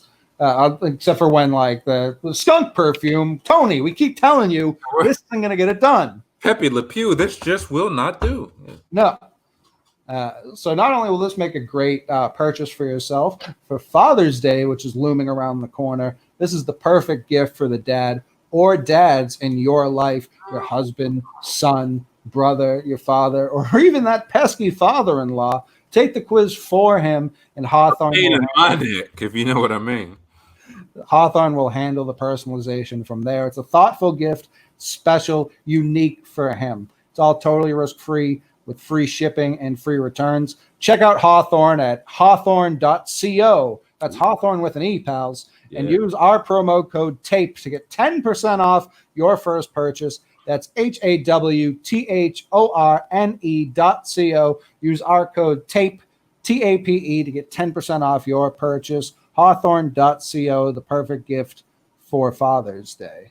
I like that. This is a true story. I think last week I used the Hawthorne conditioner in my hair and beard like 3 nights straight just because I like the way it smells in bed. It's like I like to get in bed, get it on my pillow, and get a little scent of it. Yeah, no, listen, this isn't just for other people. Smelling good for yourself is very important. That's right. I want my masks to smell good in these trying times. Uncertain times. Yeah. The only thing I'm certain of So Kevin Durant's the head of a drone. No. Yeah, we find out like, oh no, I actually invented it, ground up myself. Yeah, no, it was all me. The government came in; they were the angel investors. Bill Simmons put out another podcast apologizing for the previous podcast.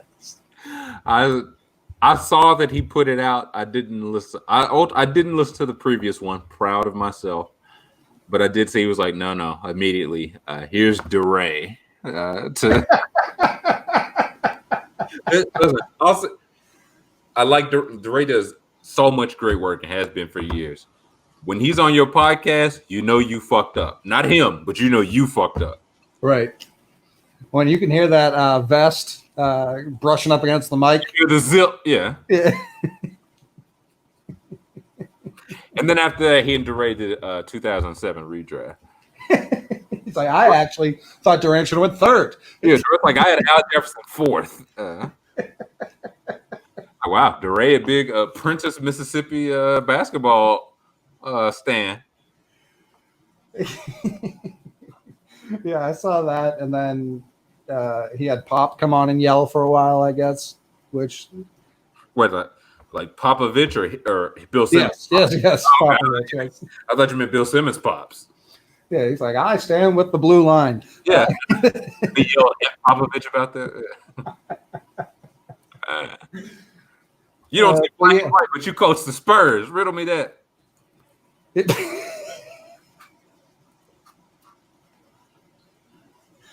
a good one. That's a good one. Yeah, he said he misread the moment, which that's one way to apologize. It was like the time the '83 Celtics misread the game Eastern Conference Finals. JoJo White missed a free throw. Yeah, I don't know. I feel like a pretty easy moment to read, but he owned it in his way. So that you got to give him credit for that, I suppose. Listen, I'll say it time and time again. It's nothing to fuck up. We all fuck up daily. Right.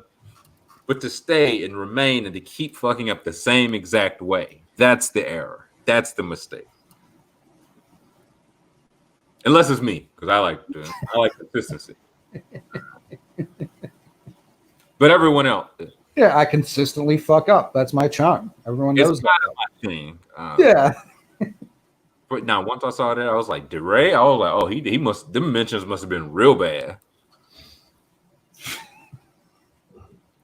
DeRay and Ryan Russillo talk about the tax implications of voting for Donald Trump. I was gonna say I saw Russillo put out like a solo pod apologizing. I was like, I don't think anyone's listening to this battle. I don't think anybody that disagreed would listen to it. The people that agree were like, what do you have to apologize?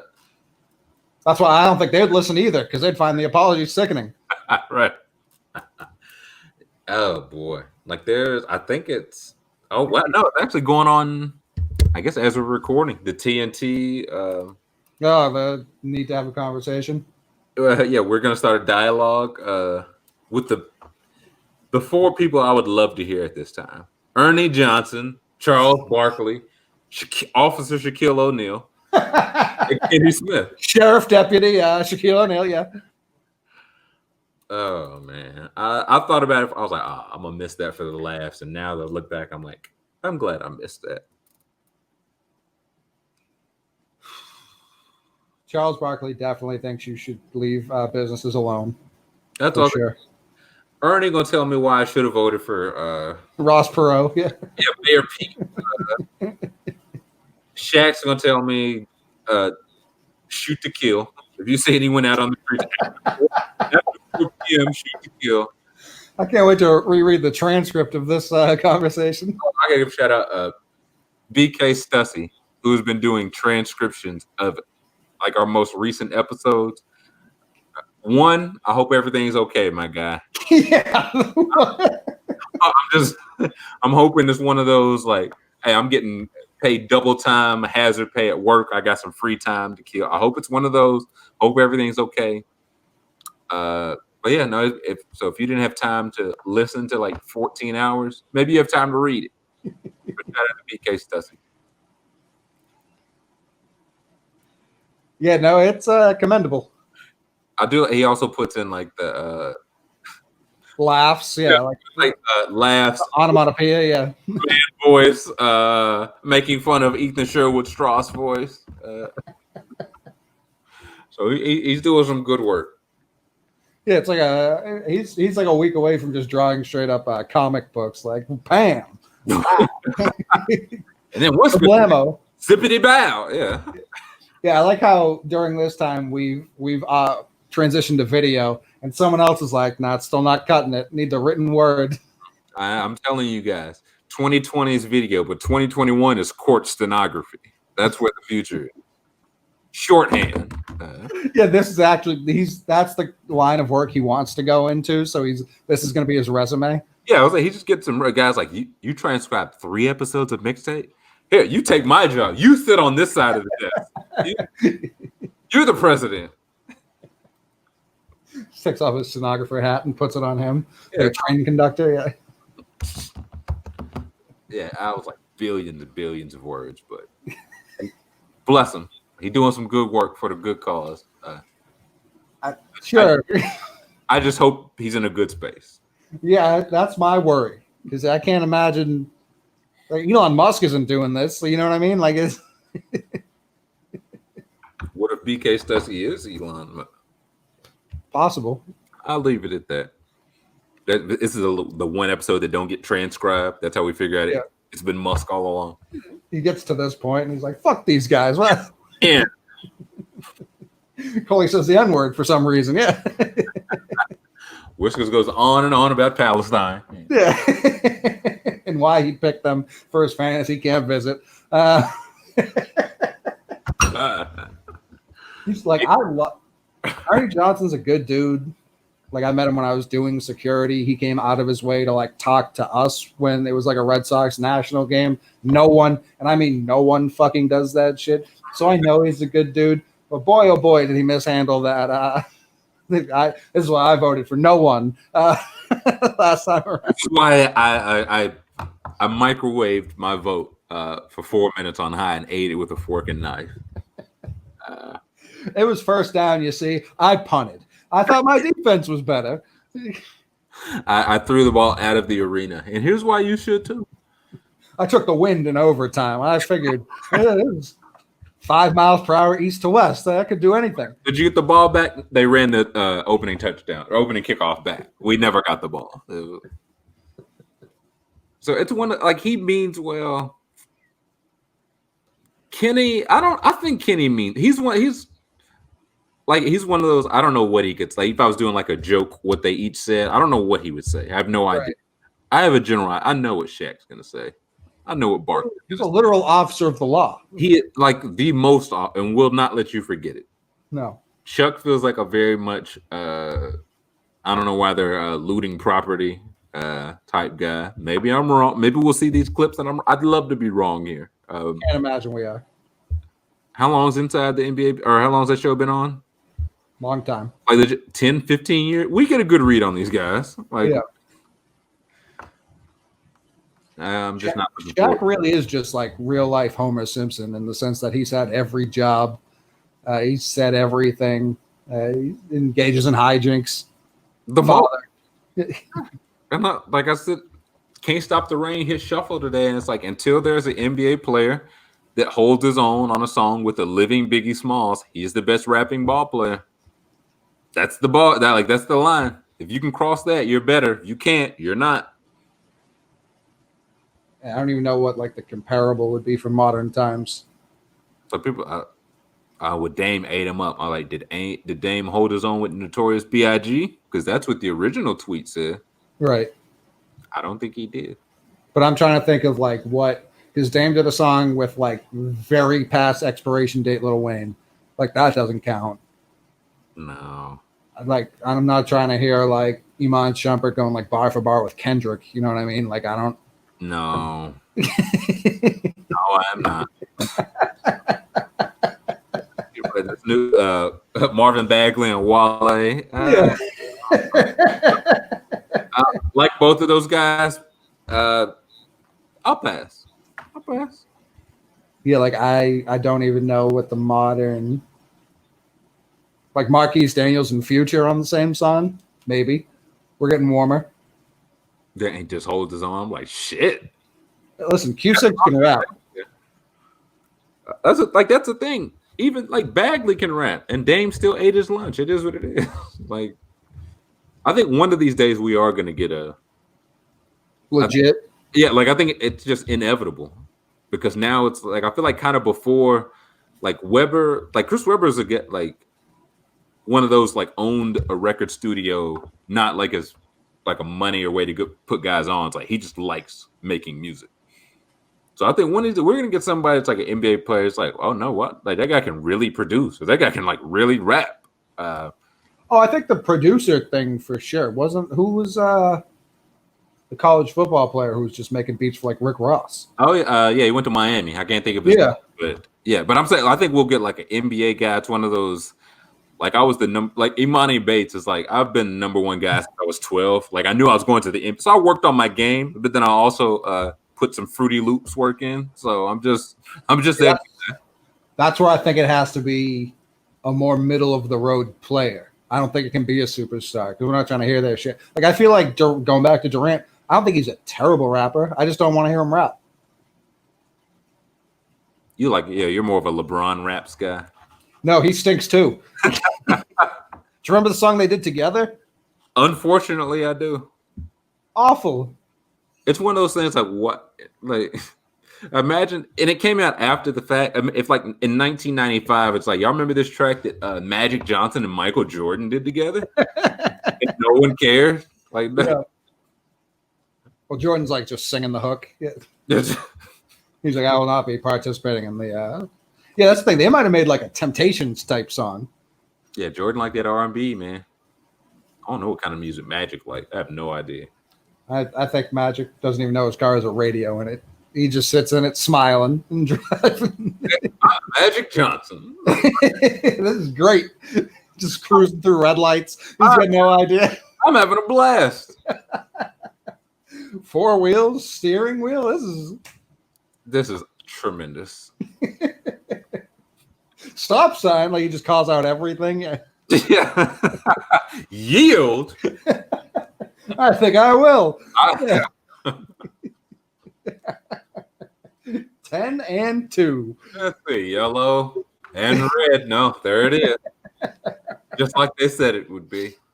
Well, yeah, no, he's calling out I think that's going to turn red. And when it's on yellow, everyone in the car's like, we know. We fucking know. He's like, called it. That'll be $100 from everybody in here. Like, I won't go until I get it. Yeah. Fine. Yeah. I'm trying to think because I feel like Steven Jackson, who I meant to shout out last episode. So I'm glad I just thought of him now because he's been doing tremendous work. Absolutely. At the forefront of this. So shout out Steven Jackson, but I feel like he can rap.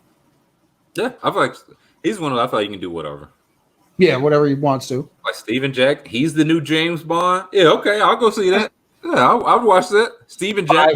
5 minutes. He's like, I caught the bad guy. He's dead. No, we booked him real good. Yeah.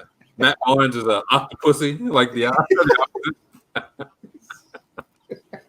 And they end up just blowing a whole gram together. Yeah.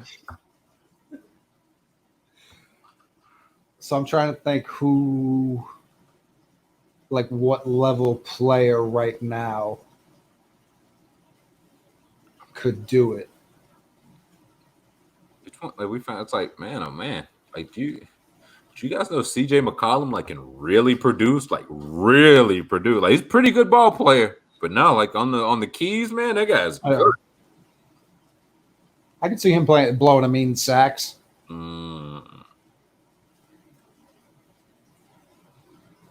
Zion Williams, noted bass player, improper benefits taker.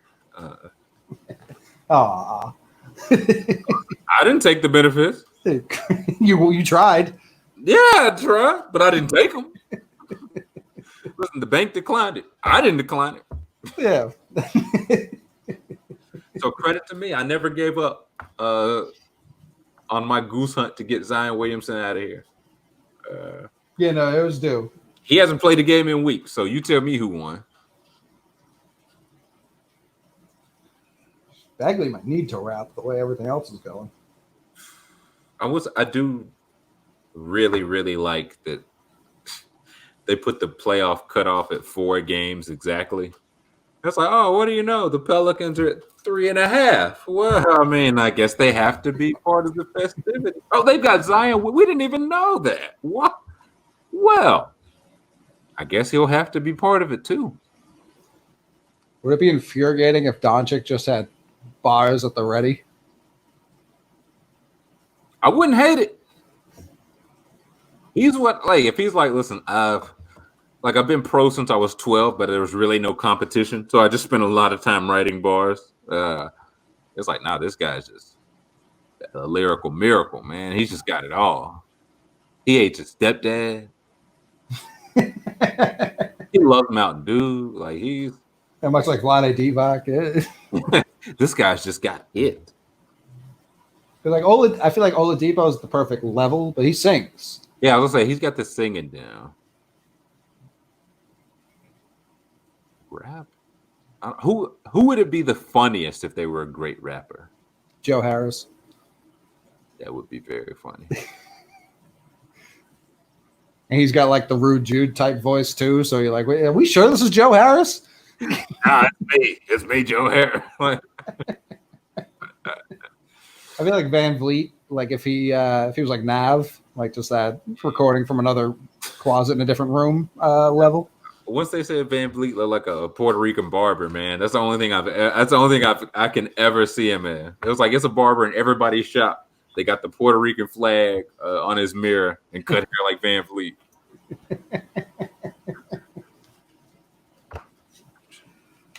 I feel like Ben Simmons would be really funny if he could just like really spit.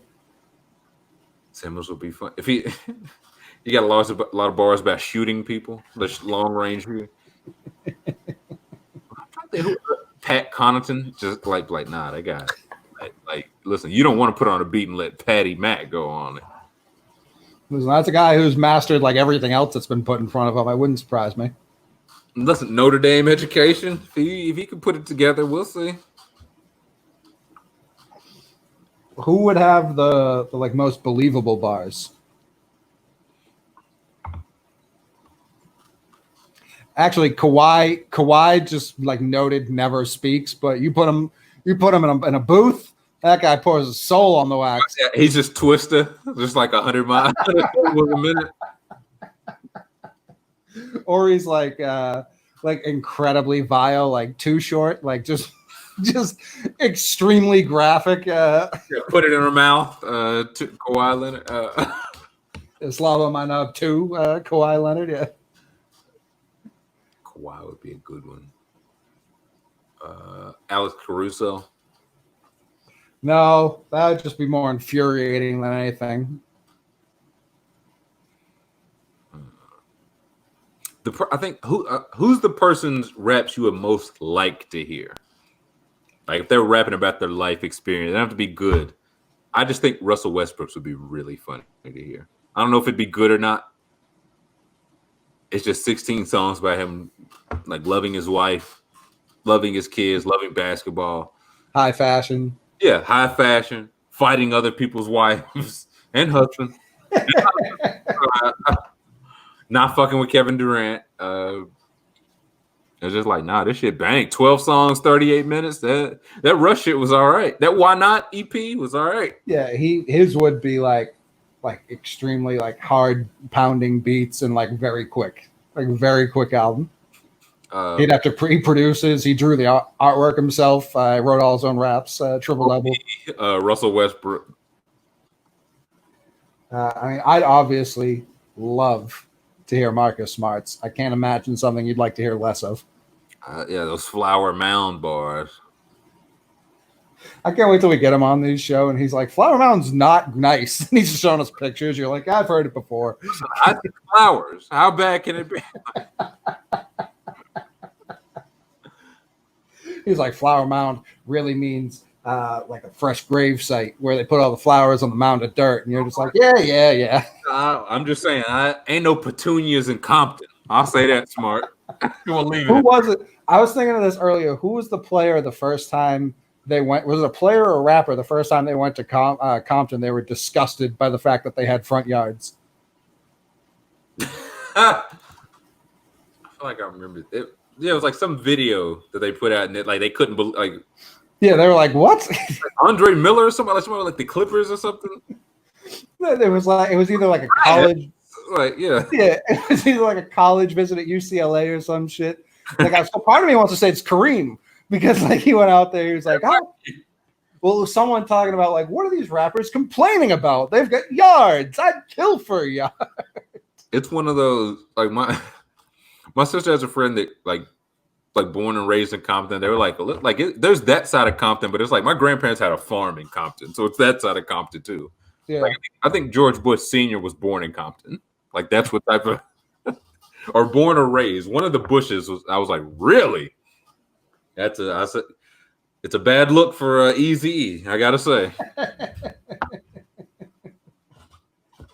I wouldn't want to hear anything Steph had to say.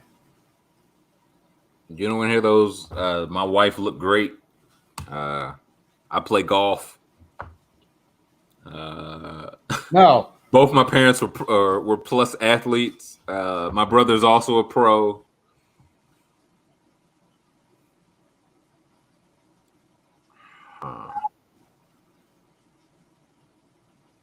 Dion Waiters. Waiters have some good bars.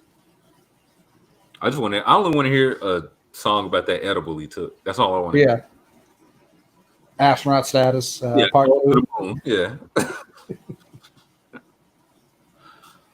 Harrow. I feel like I'd be.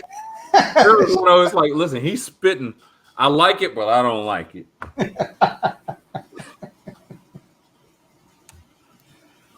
And Go Bear, I don't think anyone would even click on. No, I'd listen to. I was like, I want to hear every word so I could slander his ass. Rudy Gobert. Before we talk about the actual NBA coming back, there was a white who had a take today. Sure. Big take. I think I know where you're going, and I hate that I know it. You definitely do. I saw you speak on it. There are a couple of things in this world that I enjoy that other fucking people make way harder to enjoy because of their dog shit ass opinions. Rick and Morty's one of them. The New England Patriots are one of them. The Boston sports in general. Sure. Run the Jewels are fine. Not if you ask white man 56 underscore 82. Yeah. What's also tough, Jensen Karp is a good like I know he's a good dude. He like Adam Ferrone's like friend. He was just on KFC radio last week, been on multiple times. I know he's got some sense about him. Mm-hmm. Like he used to work with Kanye back when Kanye was nobody. Like he clearly has been around. Mm-hmm. So for him to run up with this dog shit take, what are you talking about? What was the take, Mick? For those uninformed, tell us about your BFF Jensen Karp's tweet. Yeah, that's me. He certainly knows I'm alive. I'm going to your timeline since you were pushing the white man's narrative as per usual. You know me. Trying to see how. I even like reread it. I was like, did he put like some qualifications on this that I missed? No. If his quality, like if Run the Jewels is on the greatest white guy, black guy right. four album, then it would be I got to do some thinking to even come up with a counter to this. We got 4 albums better than that. So even that's not true. But were they consecutive? Fair. We'll have to go to BK Stussy, who wrote our lyrics.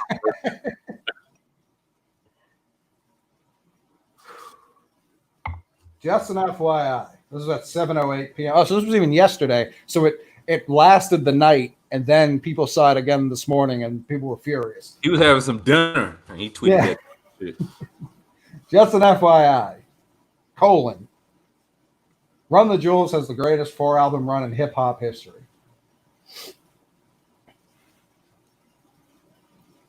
I like Run the Jewels. Tremendous in concert. A lot of people don't show up for their concerts, don't put on a good show, aren't passionate enough. Tremendous in concert. They brought out Bernie Sanders at Coachella.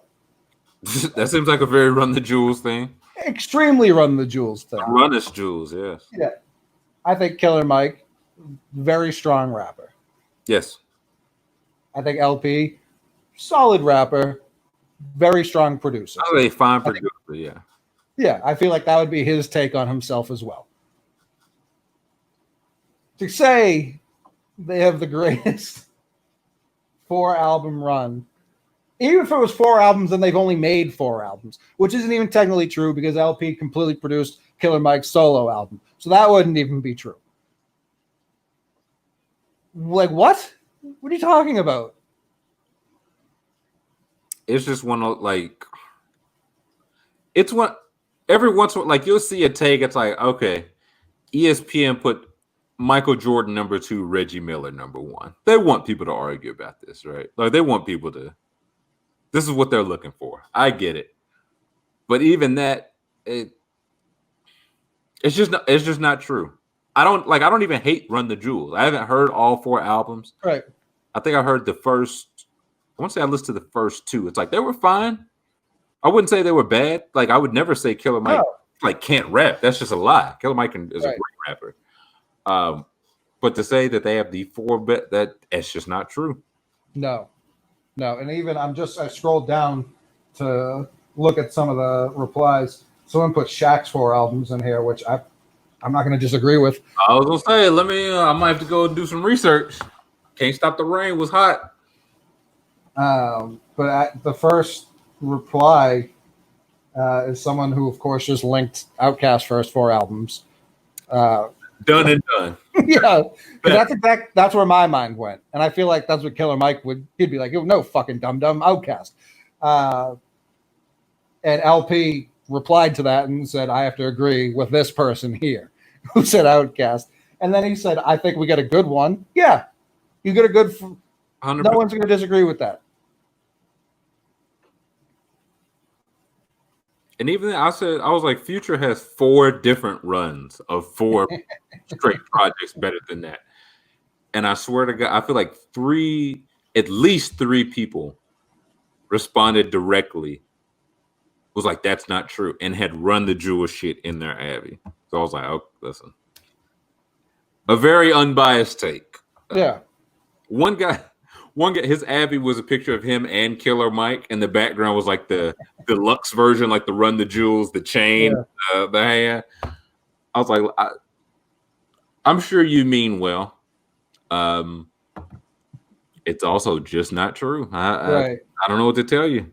It's like being like, listen, hey, just FYI, I'm just telling you right now, Kyle Lowry had the best 4 straight point guard seasons of all time. Listen, Kyle Lowry, very good. All-star champion, gold medalist, Hall of Famer. That's not true. That's just not true. I don't know what else to say. It's just not true.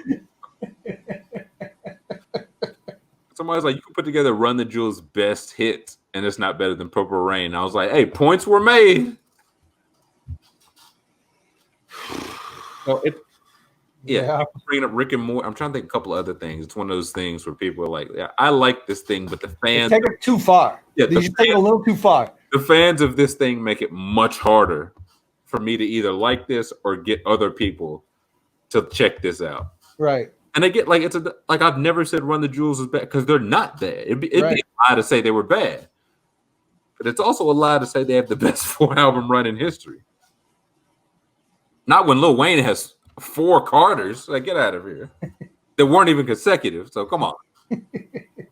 Someone immediately replied with the ASAP Yams rest in peace tweet. I hate white hip hop heads. No offense. I just don't like y'all. You talk about a visionary.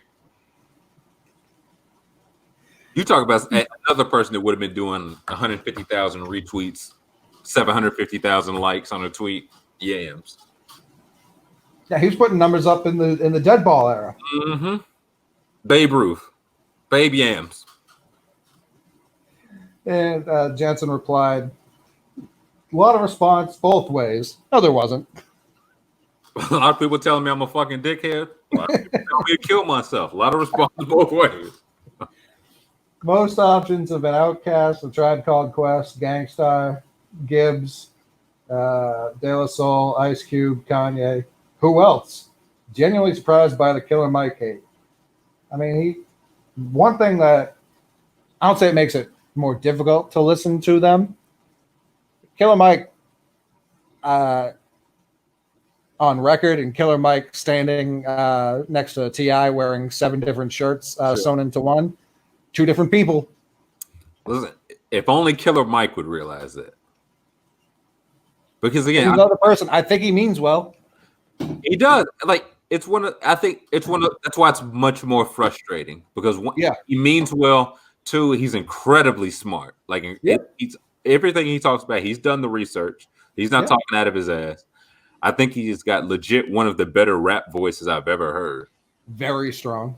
And again, like, he just rap his ass off. Like a guy that you could put a verse on with literally anybody and can hold his own. Oh, yeah. Anybody in the world, any era, and he can hold his own. And it's like, nope. The best 4 in history.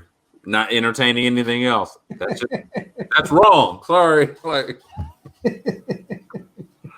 I feel like any tweet that starts off just FYI.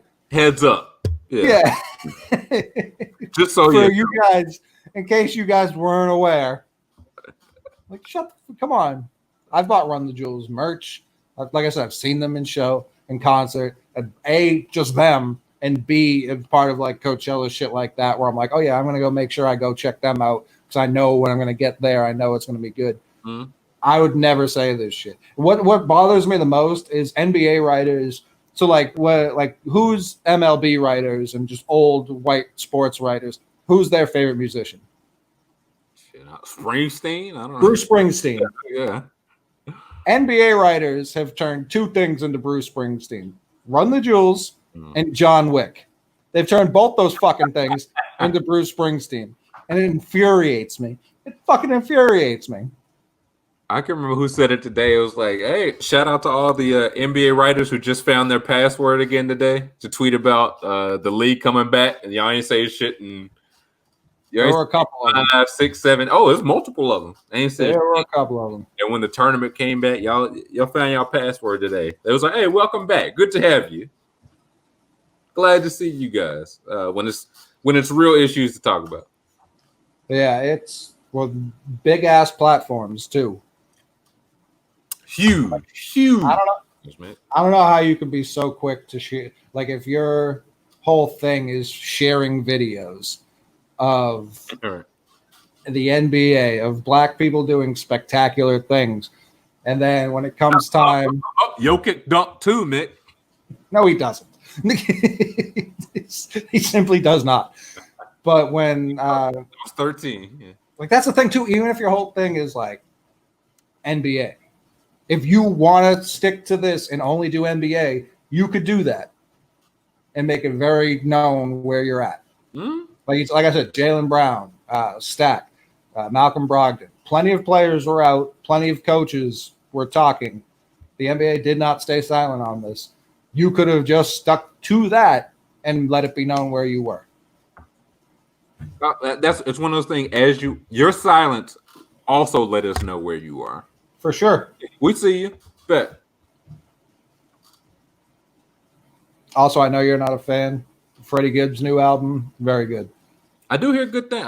I keep hearing good things. It's just one of those, like, I've tried. It's not, like, I wouldn't say it's whack. It's just not from. It didn't catch me. But people seem to like him a lot. He also said fuck Kaepernick, so yeah. He's an anti-vaxxer too. I don't understand it. Oh boy. He like, listen, we didn't have shots in Gary, Indiana, so yeah, fair. We didn't. I birthed myself, so I don't. I don't want to hit this anti-vaxxer. I don't want to hit this polio stuff. Him and Killer Mike's big too. His whole, like, if I remember Killer Mike's correctly, it's like, I don't trust that white people invented it. Listen, that's Shirley Whiskers. I remember when gun control was at its peak, Killer Mike was like, You're not taking mine away so I can be unarmed when the hoods roll up to my front door. No, sir. And I was like, I don't completely agree with it, but I understand your frame of logic. Yeah, I also said like he's like been about that. And ain't no it's no Drew Brees, ain't no flip flopping No, with Killer Mike. no. I remember long ago on Twitter, I think I asked Killer Mike, I think he said like he was like everybody should have like 5 or 6 different type of guns. And I was like, what types do you recommend? He was like going back and forth with me. Yeah. And this was like years ago. So he is consistently about that shit. He's like, well, I have a Beretta, a shotgun, Mac 11. Yeah, revolver. You need Mac 11. I lent that to Uzi. So yeah, don't stop ruining the things I like by overhyping them for no reason. Just there's no need. There's no need. Boy, listen, hey, just FYI, Mick, just so you know, Scooter Jeanette had the best 4 years Second base has ever had. FYI, for the Reds specifically. Yeah. It's like, what are you talking? Joe Morgan's better than Bill Roberts is better than If Pete Rose played some second for the Reds. What are you talking? He might not be top 5 for Red second base. 2 Chainz did float on that album though. Just absolutely came in for a feature, skated and left. I was gonna say, whatever album you said would have fit for 2 Chainz. I do appreciate when like rappity rappers just put on someone like 2 Chainz and they hold their own, and it just leaves people who are like, well, I didn't see that coming. This is how, honest God, how I got Arian Foster to Young Thug. Yeah. Because one of those things, he was like, I'd hear my other people's stuff. And he's like, I just keep nodding my head. I'm like, that's what I'm trying to tell you, right? Like, it doesn't have to be, okay, I feel every single syllable this guy is saying. It's like you missing the forest for the trees. If you're looking at every single word of a verse, you're going to miss the verse. But if you just like listen, he's like, man, he catching feelings like Walter Payton. That's incredible. Like, wow. On memory lane, no less. Briefly, I brought I don't even know how you say it, Shrimp Life 3 or whatever, the third album. A lot of people didn't like Sway Lee's album. I had no idea. Like, hated it. Not only didn't like it, hated it. I just had no idea. I didn't know. No, I'm pulling it up now. Like, I was listening to Red Wine Hit Shuffle. So I was talking about that. And I was like, I don't know if it's a great 3 albums on those, but all the best, it's a tremendous 1 album. And I got so many replies. It was like, yeah, you take out that Sway Lee garbage. Sway Lee, like Jimmy ran it up the score on Sway Lee. I was like, hey, come on, man. I'm not going to say he didn't win, but run up the score. Come on, man. I'll say he didn't win. No problem. You think Sway Lee won, or you think it was about even? If I were to, like, I don't hate any take except that somebody like won handedly. It's like I liked it. I wouldn't say anybody like ran away with it though. If I were to rank the 3, it would be the 3 in which they gave them to us: the Joint, Sway's, and then Jimmy's third. And that's not. I don't think Jimmy's was bad. So it sounds like those people think Sway's is just outright bad. Yeah, and that's where I was like, I'm trying. I have to go back and look. I might have the Joint 1/3, but it's like, again, if I take like my best 3 or 4 off all those, like the best 13 is an incredible album. You can't hit on 27 songs. Nobody hits on like 27 songs. Right.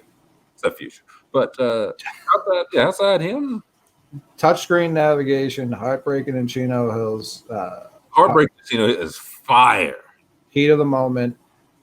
I don't know if I've heard a song better than Offshore since Offshore came out. Has a lot to do with Thug. That on? That's on Sway's. Yeah, so I was like, Offshore alone, and people were like, hey, Thug carried it. I was like, well, I mean, if we're going to get into that, he put them on there. Like, that's how. Right. How does he not get the credit? Yeah. And then that goes right into Guatemala, which is tremendous. That was one of the, like, it was like the single got kind of played off, but a good song. I wouldn't say it's not right by any means. Yeah, I don't understand where these people go, where they're listening to singles because other people are force feeding it down them. Right. You know what I mean? Like there hasn't been a time in like the last like 10 years where I've been forced to listen to songs that I didn't put on in like a vehicle or anything. Like I don't understand. On the school bus. Yeah, the school driver played Guatemala back to back to back. So yeah, that, and like I said, I like Slim Jimmy's too, but I think it's third.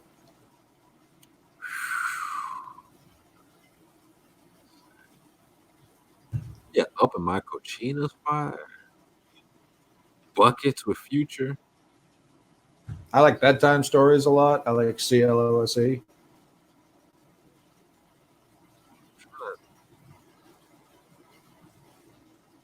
I think the songs that I like the most might be on Sway's, but I like more individual songs on Jimmy.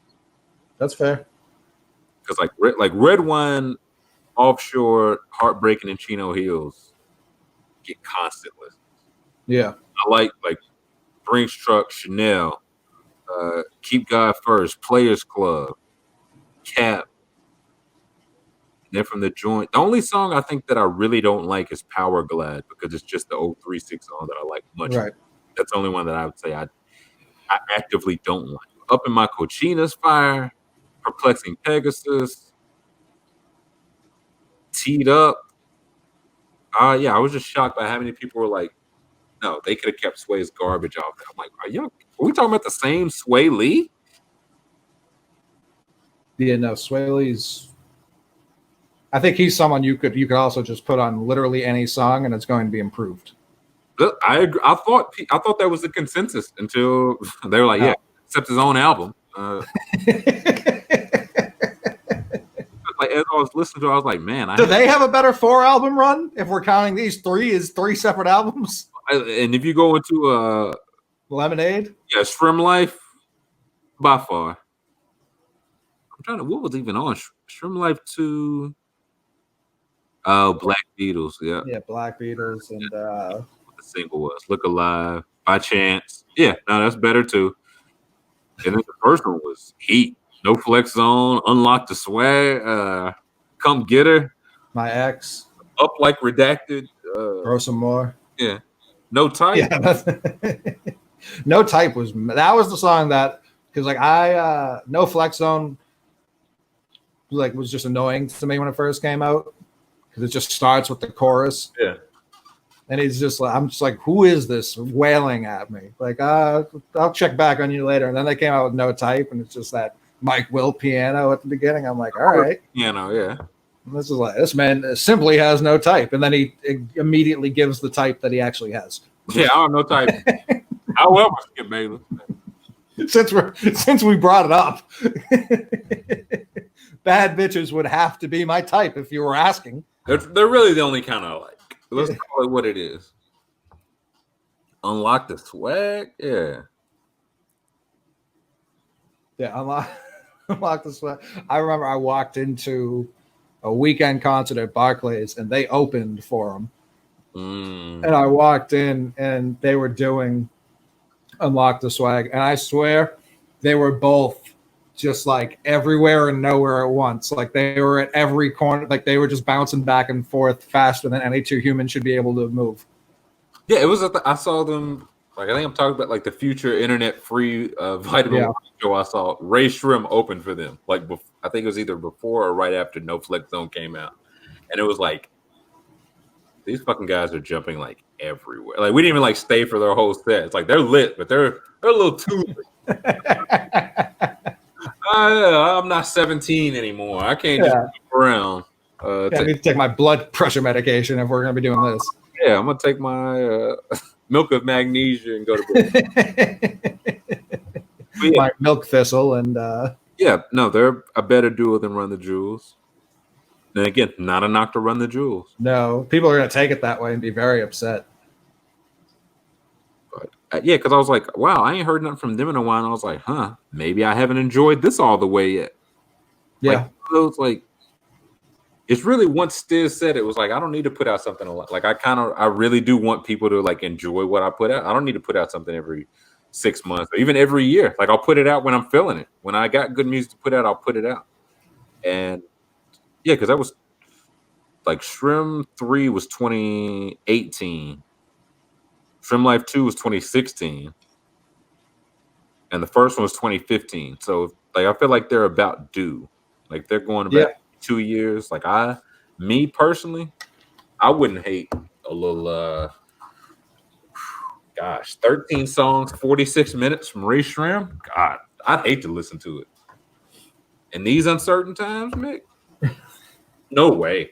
So that Stiz way of thinking only works if that's how the artist goes into making it too, because there is some I hate to use the word disposable, but it is some like, hey, this is for now, and I don't really care if you're like, I'll have something new in 6 months that you can ride with. So like with Stiz, yeah, that does work. I can go back and play 500 horses today, and it still rides. Thanks.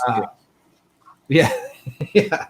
I'll promptly delete it. I'm like, how did this make it through the cracks? 500 horses. That's reasonable. There's so many horses. Yeah. Pink, green. What is that? But yeah, there are certain people. It's like, yeah, you put this out, I'll listen to it for a week or two, and then something else will come out, and I'll probably forget this even came out.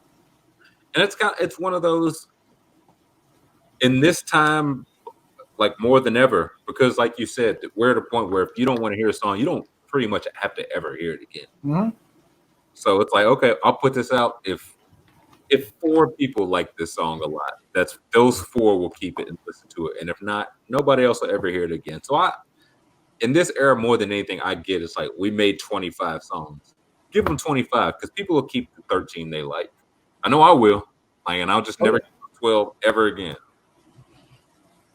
I feel like this year too, I've seen a lot more people taking deluxe albums with a different approach, and it's like Lil Baby and Uzi specifically, where it's like, we're not just going to tack on 3 Lucy's you've probably heard already towards the end. It's like, no, here's another 9 songs. I'll say this, boy, it was one of those. I liked the Baby, and I didn't even know he had a new album out until a couple weeks after the fact. But yeah. I haven't listened to it. I haven't heard anything good or bad. I've heard good.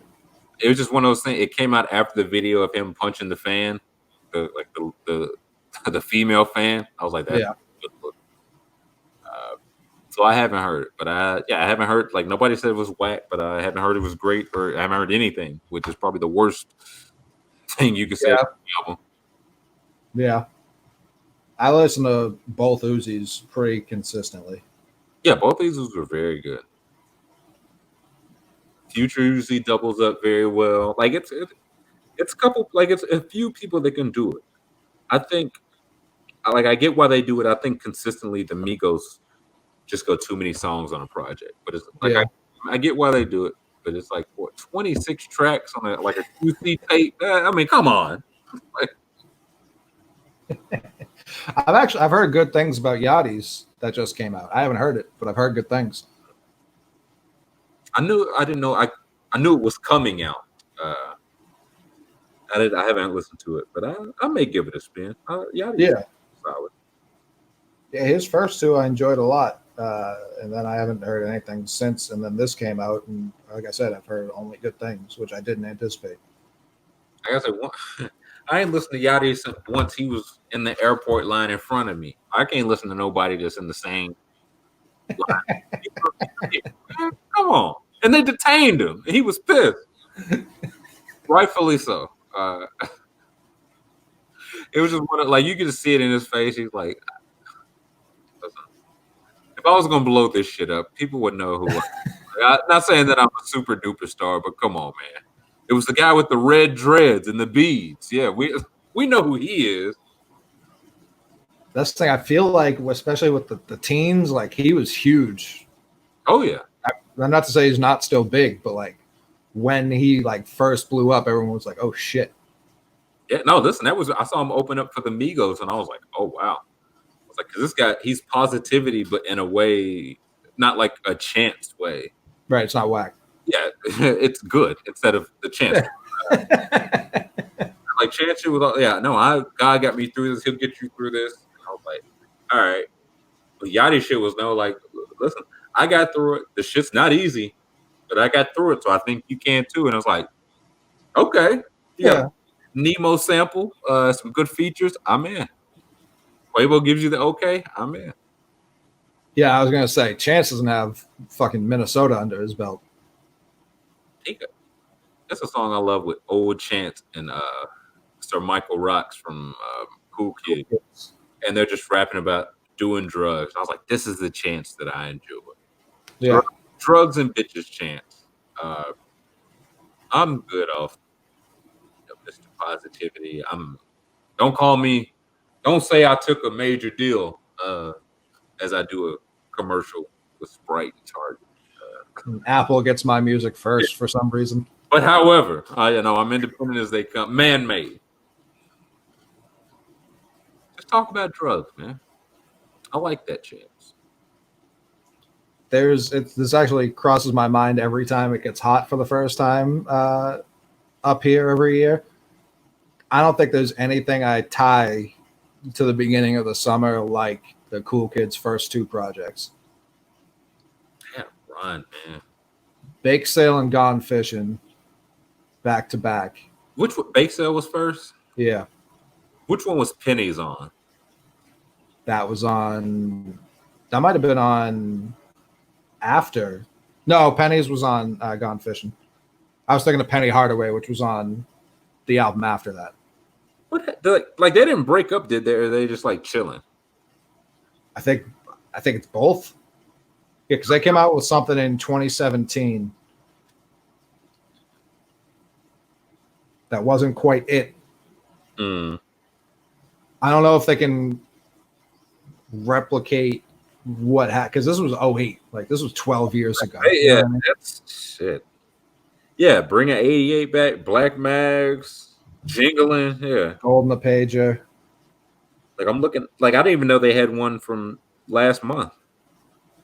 Me neither. That's what, like 13 songs, 40 minutes. Like, I may give it a spin now, but I just had no idea. Oh, yeah, they got some. When Fish I see a lot of Alchemist on here. Yeah, no, Cool Kids had Mikey Rock's got some solo projects. I'm so happy he finally put on Apple Music that I love. Like, I still listen to Lap of Lux, which was 2012, and Lap of Lux 1.5, which was also 2012. Banco 2014, I still run. Yeah, but I never go as far to say the Cool Kids make a lot of good music. You'll never hear those words out of my mouth. I'm surprised Chuck English just didn't get into. I'm surprised he's not like a super producer. Yeah, I thought that was like, honestly, I was like, his next. I was like, okay, Rocks is going into more rapping. I figured English would like produce, randomly pop up with like the guest verse. Yeah, and smoke everyone. Yeah, just smoke everybody. Like, yeah, pretty much the Tyler the Creator. Like, I was gonna listen to not even the album, but I keep hearing that Tyler the Creator had like a great verse on the Gibbs album. I was like, I might listen to it because Tyler the Creator just ripped. He only rips shit he's on like that. Yeah, just what he does now. I'd argue always has. But it was tough pickings for me back in, I don't know, 50. Like, I'm trying to tell people like Earl's the best 16-year-old rapper ever. Only Tyler the Creator is smoking him on every single thing. Like, no. Like, listen, no, this Jordan guy, no, he's that deal. I'm telling you. Like, what? Isaiah Thomas keeps whooping his ass, though. It's like, I get it. You're not hearing me. Yeah, but then Isaiah Thomas just wins another 40. He's who Robbie Fox thought he was, just still in the league, dominating 30 years later. His 42nd All-Star game. Yeah. I just added that Cool Kids because I had no idea that came out. And it was May like 25th, like what, last week? Yeah. Very.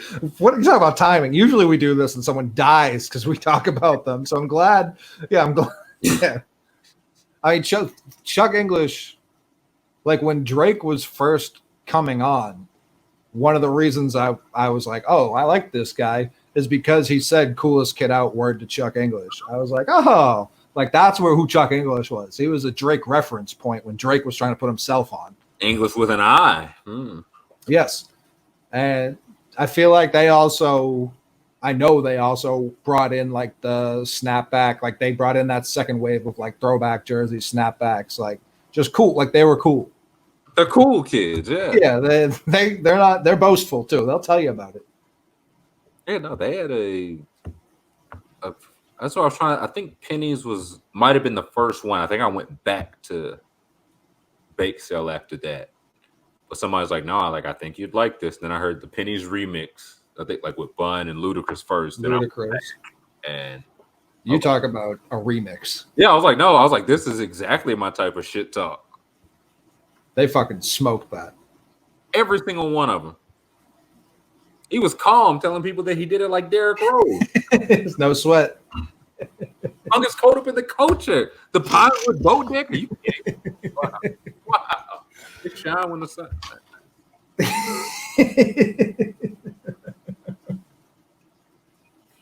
No, that's what it was. One of those things. Like I just keep listening to Lap of Lux, and I'm like, no, he's spitting. Like what?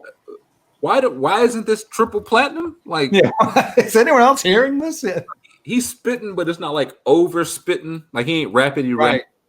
The beats are good. It's chill. You can throw it like good time music, but he also kind of spitting. It's like I wonder. And Rock's the best rapper in the world. My column. It's not a perfect comparison, but I wonder if Wiz Khalifa just didn't exist, and people were looking for like a cool laid back, or even Currency. If one of them didn't exist, would that lane have been more like easy to attain for one of them? Because like I know they did festivals and shit, so I know they were around with all the like. Were they just like were people like they're too cool? We can't ask them to work with us. Like why aren't they much bigger? I think it's that. Like I would say they had like pretty good projects, but do they have like a How Fly? I think that's the thing, because How Fly, it's one of those. How Fly still gets spins, man, and like will forever get spins. It's like I think you just need that one, and it's like Gone Fishing was good, Bake Sale was good, but if you don't have like that breakthrough, that break in, everybody was listening to this. In that time, Jeff Van Gundy, I just don't know if you broke through like that. I'm trying to think what else came out in 2008 that would have stopped them. I feel like that was when blog rap was at its apex. You know what I mean? Well, I know it was a lot of Wayne, so like it was hard for anyone to get any shine when he was dropping a new leaked tape every week. Like I just typed in 2008 rap music. And of the first song that came up was a Millie. Second song, right. Bust It Baby, Part 2, Plies. Swagger Like Us, Put On, My President, Got Money, Live Your Life, a lot of T.I. That's another thing. T.I., he's going to be like, it's a thing, like Bomani says it a lot. He's like, you can't really explain to people who weren't there how dope Sean Kemp was. Right. Like they'll go back and look at the numbers and they'll be like, oh, like they were good numbers. He dunked, whatever. It's like you don't get it. Like he was the only one dunking on people like that. Yeah. And I think that's gonna be T.I. Is the more dumb shit he says. It's like, listen, I'm telling you, this guy made incredible music for years. And I'm like, yeah, all right, buddy. The big words, a lot of shirts guy. Okay. I'm telling you. His first 3 or 4 like undefeated, and I'm like, yeah, all right.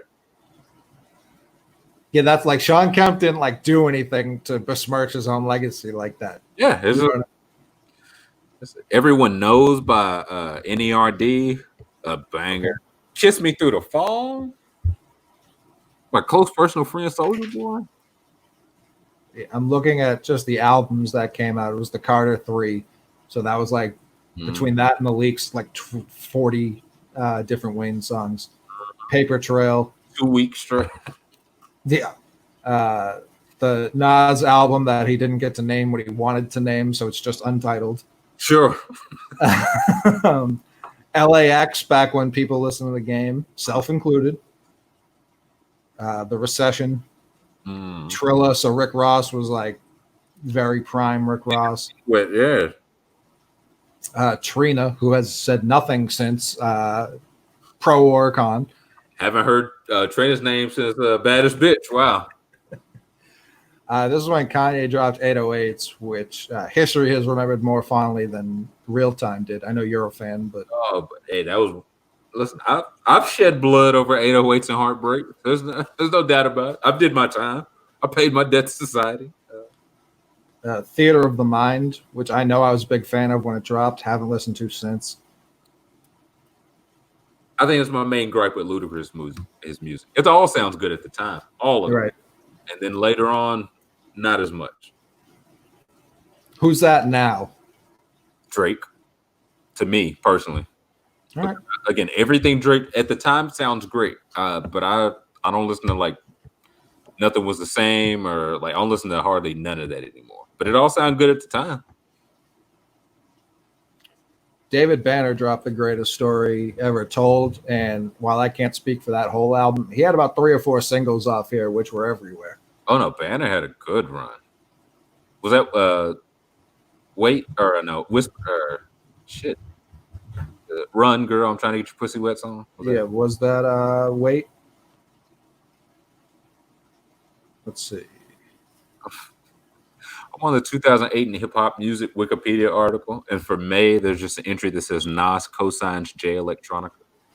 That's the whole entry. Polo the Don is named Songwriter of the Year. You talk about somebody that had an 08 for the ages. This is Get Like Me, Shawty Say. Was Hold On that song? No. Don't play with me. What was the name of it? I can't even remember. I know what song you're talking. I remember the music video. It was clear as day. Chaps came on a Big of Truth, like that was his win song. That might have been the next album. Play. Yeah, Play is the name of it. Okay, so yeah, it's the next album then. Yeah, Certified. Trying to think. Jim Jones dropped an album. Nelly dropped an album. That's news to me. Which album was 08 for Nelly? It was Brass Knuckles. Which yeah, I wouldn't. I'm trying to see if I know any of these. White Man Rap. Yeah, it's like y'all was really listening to Nelly. Yes, we were. Not this album. I'm just being honest. This is the one with Flap Your Wings. That Akon song that he played during the battle for reasons unknown. Let's see.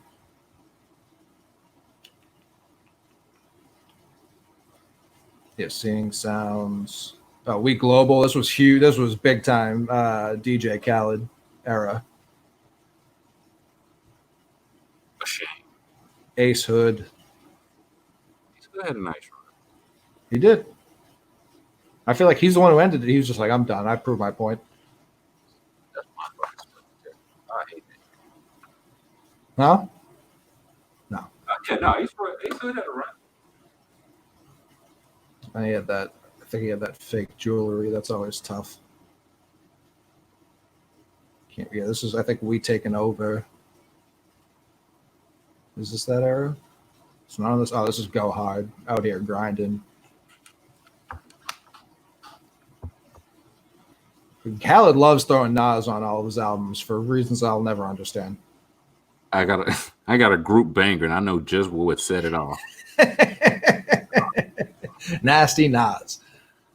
Man, I'm looking at Polo the Don's production credits. What a run! When was that Rich Boy album? Was that 2007? Rich Boy was 07. Oh man. Like the first time I heard like the Throw Some D's instrumental, like all of it, I was like, oh my God, this is a masterpiece. But even like Pimpin' All Over the World, Luda was 04. Promise Sierra 06. DJ Play a Love Song. Runaway Love. Glamorous Fergie and Ludacris. Okay. For Me, Mario was 07. Boy Looker Here was 07. Throw Some D's 07. Get Buck by Young Buck was 07. Turning Me On 08.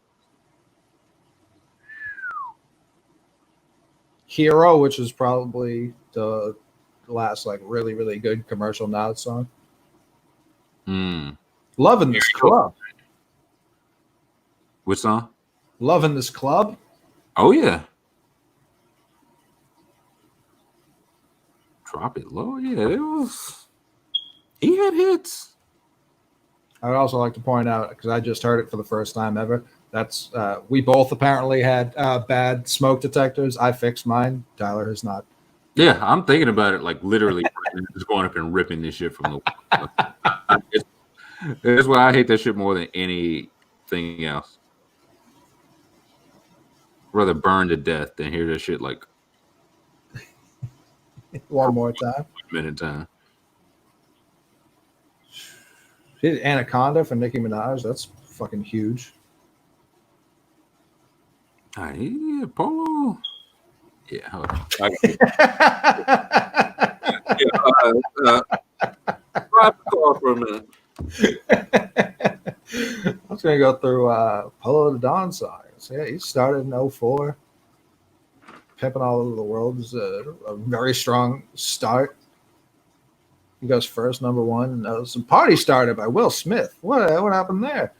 London Bridge by Fergie was his first number one. Glamorous by Fergie, his second number one. He knows Fergie a lot. That's surprising. But actually, just going to go back to this Rich Boy album. Because this Rich Boy album, quiet as it's kept, in the words of Max Kellerman, I don't know any albums that featuring Mark Twain. He just came, dropped this album, and that was it. I know he's dropped more since. Didn't have to, because this album, they don't make many albums better than this. I'll say it. This Rich Boy album is that good. And if you haven't listened to this whole album, shame on you. Yes, you. Let's Get This Paper is some of the most impassioned rapping I've ever heard in my entire life. It says here it's a 9-minute song. There's a lot of talking on there, whole lot of talking, but boy, oh boy, is it powerful talking. The Throw Some D's remix. This and the Walk It Out remix came out, in my mind, so close together that they were almost just one long song. But the more time goes, nothing wrong with the Walk It Out remix. The Throw Some D's remix, I don't know if we've had a better remix since. I really don't. I really don't. That's how incredible this goddamn song is. Andre 3000, he's on both, which is probably why they're so intertwined in my mind. But if you have a remix and Andre 3000's there, I don't even know why you call anyone else, because he's just going to dominate that. He did it with Deuce's remix. He did it with the Walk It Out remix. And Throw Some D's remix. Boy, oh boy. There are a lot of people who have tried to play the whole respectability, pull your t-shirt, make your t-shirt smaller, pull your pants up, and they sound like assholes, because they are assholes. Andre 3000, you make your mother proud.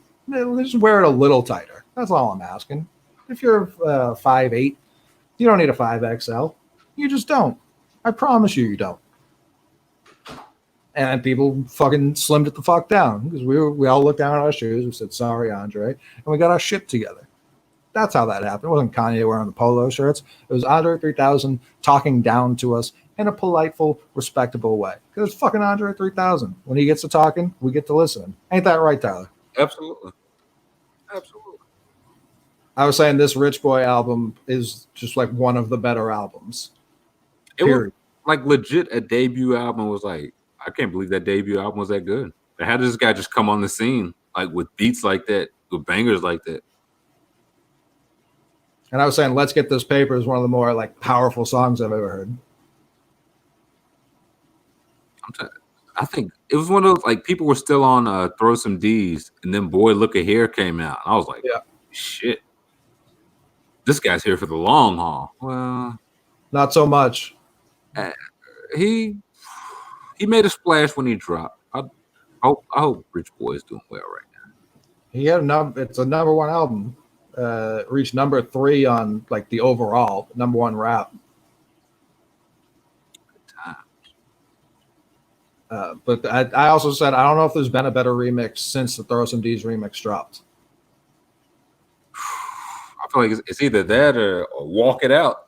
That's what I said. So those were the two. Yeah, that, One Blood. That one's still being recorded. And I'll tell you, remixes. One Blood's just like I'm sure if you cobbled together the best like 7 verses, it could go to. It's just they threw everyone at it. He was like, "Y'all want a 15-minute remix?" The last time anyone, yeah, it's the last time anyone was excited to hear Ja Rule. Now, another good Deuces. Deuces was a good. Brought that up as well. I was gonna say, listen, that's the thing. I feel like it's so few really good remixes. I feel like it's not hard to bring them all up. As I say that, I know we're forgetting a very obvious one. Probably the Pennies one we brought up earlier. I would put on there. I'm sure you're the only other person who would. Welcome to Atlanta was a solid remix. Yeah, but that was what, like 2000? Dude, that was like 1858. General Sherman. I think the Throw Some D's, and I'm now wondering why Nelly didn't play this during his battle. Because he was drunk. That's why. That's really. Was that it? Was that all it was? Yep. Just drunk.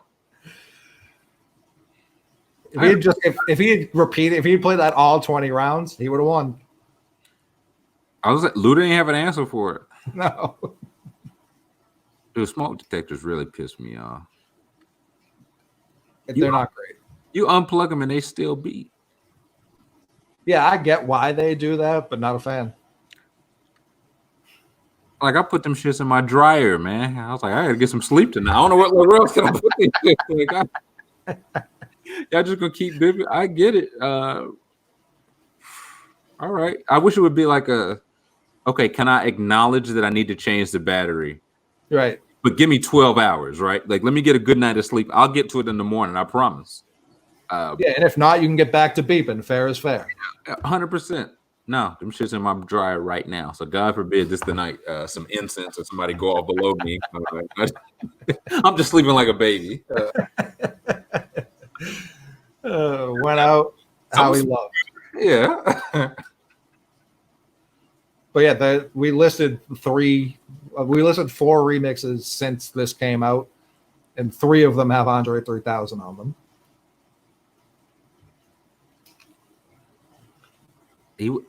It's one of those like people say like greats, one of the greats. I was like, listen, just give me one solo album. Like that's it. One solo. It don't even have to be like a classic. Like I just tell me that because it's just so much. Like okay, you got a great verse for sure, but if you only have one verse to put on a thing, like it's different when you got to do 2 verses, 3 verses, and a hook for 10. 12 songs, whatever. And I think he could do it. Like, not saying that he can't do it, but he's like, no, once a year, I think I'll just drop like the verse I've been working on for the past 11 months. And I'll tailor it to Walk It Out, or I'll tailor it to Frank Ocean, like whatever it needs to be. And it'll be fire. Just what an asshole. He's a real dick. Come to think of it. But I was saying while you were gone, and I'm realizing while you were gone was the perfect time to read ad number 2. I didn't. But on the Walking Out remix, there are so many dickheads who tried to get people to wear less baggy clothes, and they said it in such assholish ways, and he didn't. And I feel like everyone heard that verse, and they were like, we have gotten a little ridiculous. Well, we got man, Andre. Yeah. The way he was like, you taking pictures with your mother like this, like take it down 1 or 2 X's there with your 5'9" frame. My mother was like, thank you. Yeah. Bill Cosby was like, pull up your pants. We were like, fuck you, old man. Andre 3000 was like, fellas. We were like, yes, sir. Absolutely, Mr. Benjamin. Yeah. So I feel like a lot of people, and it's because he probably started this campaign himself, tried to give that credit to Kanye with all like the polo shirts and the fitted jeans and shit. I think it was this Andre 3000 verse. When was what year was that? 07, 8? This was 07, yeah. When was Change Clothes and Go? That was when Jay-Z was really trying to beat us over the head. I think that was like 05, wasn't it? That was a while, and that's the thing. Jay-Z, like he tried to start all these trends, and nobody listened. 03. Yeah, I was gonna say I was in high school. I remember that. Yeah, he dropped that. It was like, yeah, no, put on a shirt and a button up. I'm like, no, I'd rather wear this Tim Duncan Wake Forest jersey. Backwards. He was like, nah, we off auto tune. And Wayne was like, actually, we're just getting started with auto tune. The old man, he has no say. No, that shit doesn't. We're buying tenement buildings in Brooklyn. It's like, no, we're not. Nope. Yeah, on rare art right now. Not so much. I promise you, that's not what we're on. No. Yeah, that was an early game disc too. He's like, we don't drive Maybachs, wear buttoned-up shirts. The original respectability shamer. Tyler, between the never-ending laundry cycles where you're washing your smoke detectors and incoming emails, you've got plenty on your to-do list. Plenty. Give yourself one less thing to worry about and let DoorDash take care of your next meal. I will. DoorDash is the app that brings you food you're craving right now, right to your door. Ordering is easy. Open the DoorDash app, choose what you want to eat, and your food will be left safely outside your door with the new contactless delivery drop-off settings.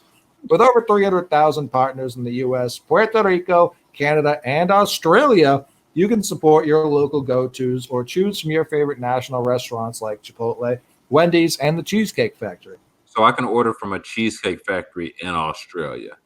That's what I'm hearing. And I like the sound of that. And I'll tell you what, we're never going to be able to go back to a world without contactless delivery. Yeah. That's a fact. You should have to opt in. Do you want contact full delivery? I'll never opt in. No. I will never opt in to contact full delivery. No, just the way they do it, they shoot you a nice little text like, your food's here. It's like, yeah. Oh, I know. I've been tracking you since you said you left the restaurant. Yeah, no, it's like, listen, it said Jim was making my pizza. Jim better show up with this shit. Many of your favorite local restaurants are still open for delivery. Just open the DoorDash app, select your favorite local restaurant, and your food will be left at your door. DoorDash deliveries are now contactless to keep communities we operate in safe. Right now, our listeners can get $5 off their first order of $15 or more and zero delivery fees for their first month when you download the DoorDash app and enter code MIX. That's $5 off your first order and zero delivery fees for a month when you download the DoorDash app in the App Store and enter code MICKS. Don't forget, that's code MIX for $5 off your first order with DoorDash. Why, and we'll end with this, do the Portland Trail Blazers not want to play in the playoffs? Hey, man, I kind of get it. They got to play a how many game playoff just to make the playoffs? It was like a 7 or 8 game playoff. Then you get the Lakers in the first round. Thanks a lot. Listen, the Suns want it. I don't know why the Trailblazers don't. I got to say, when that first came out, my immediate bet was Sarver. Immediate bet. A lot of people went Dolan. I was like, I get it, but I was like, my bet was just Sarver or Fertitta. Tillman was like, I can't afford to make the playoffs, guys. The airfare to Orlando is going to crush me. We don't get the home gate revenue. I have to pay Harden and 11 other players. Guys, I just ain't got it. But no, Portland kind of was surprising. But when your guy is Dame, who always thinks he can win every challenge and always wants to compete, like I feel like that's a big punch in the dick to a guy who has been like, no, I'm here forever. I'm here for the long haul. And it's like, oh, my team doesn't even want to compete.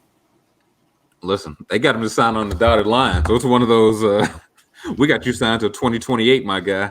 Even if we trade you, we got the once you signed it, you lost your vote. Like, I don't even know, like, I know it was Paul Allen. I don't know who runs them or like the Seahawks now. I don't know if it's like his family. I don't know if it's Like I just don't know. So I don't even know who voted there. It might have been like Zach Collins. Like the email just came to Zach Collins. I'm still hurt. I don't really feel like playing. We vote no. Yeah, Nurkic just he has no idea. It's like 3 more weeks. Like But yeah, we have 22 teams set to kick off late July, pretty much the end of July. Mm-hmm.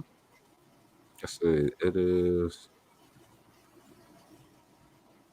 God forbid they put all the dates where I need them. Someone did. Yeah, that's what I'm saying. Like, it's just not in the article with all the rest of the information. God forbid. Delete. Yeah, July 31st through October 12th season window, which just sounds very funny. Like, we'll get used to it. Dates don't mean anything. Time doesn't exist. No. But just hearing, it's like, no, we'll have this thing wrapped up by Halloween. It's like, what? No, that's when the new season starts. Like, they're like, oh, we agree. Draft lotteries August 25th, draft October 15th, and the 2020-2021 season likely beginning December 1st. Free agency October 18th. Training camps November 10th. So, yeah, as of right now, we are 7 weeks away? Yeah. 7-ish weeks away from NBA ball. I just think it's very funny that they were like, they shoehorned Zion in. It was the right move, 100%, but it's still just very that they're 3.5 games back. Now, like the cutoff's 4. Don't have arbitrary number. Don't we picked a number out of a hat. Don't really We're gonna get like 3 games into this and be like, the Phoenix Suns are eliminated. Like, yeah. I feel like it's kind of like ideally. But even like thing I haven't seen, and maybe I just need to read into it more. I don't know how are they going to address home court advantage. Like again, there's no home court, but I still do feel like you should have some kind of advantage. I just don't know what it is now. I read a headline, so it could be bullshit. It could have just been a joke. But I read a headline that the Celtics parquet might be getting shipped down there. So it might be your literal home court. Sure. I don't know what that would do. Yeah, somebody's gonna be like, "Oh shit, it's the Celtics.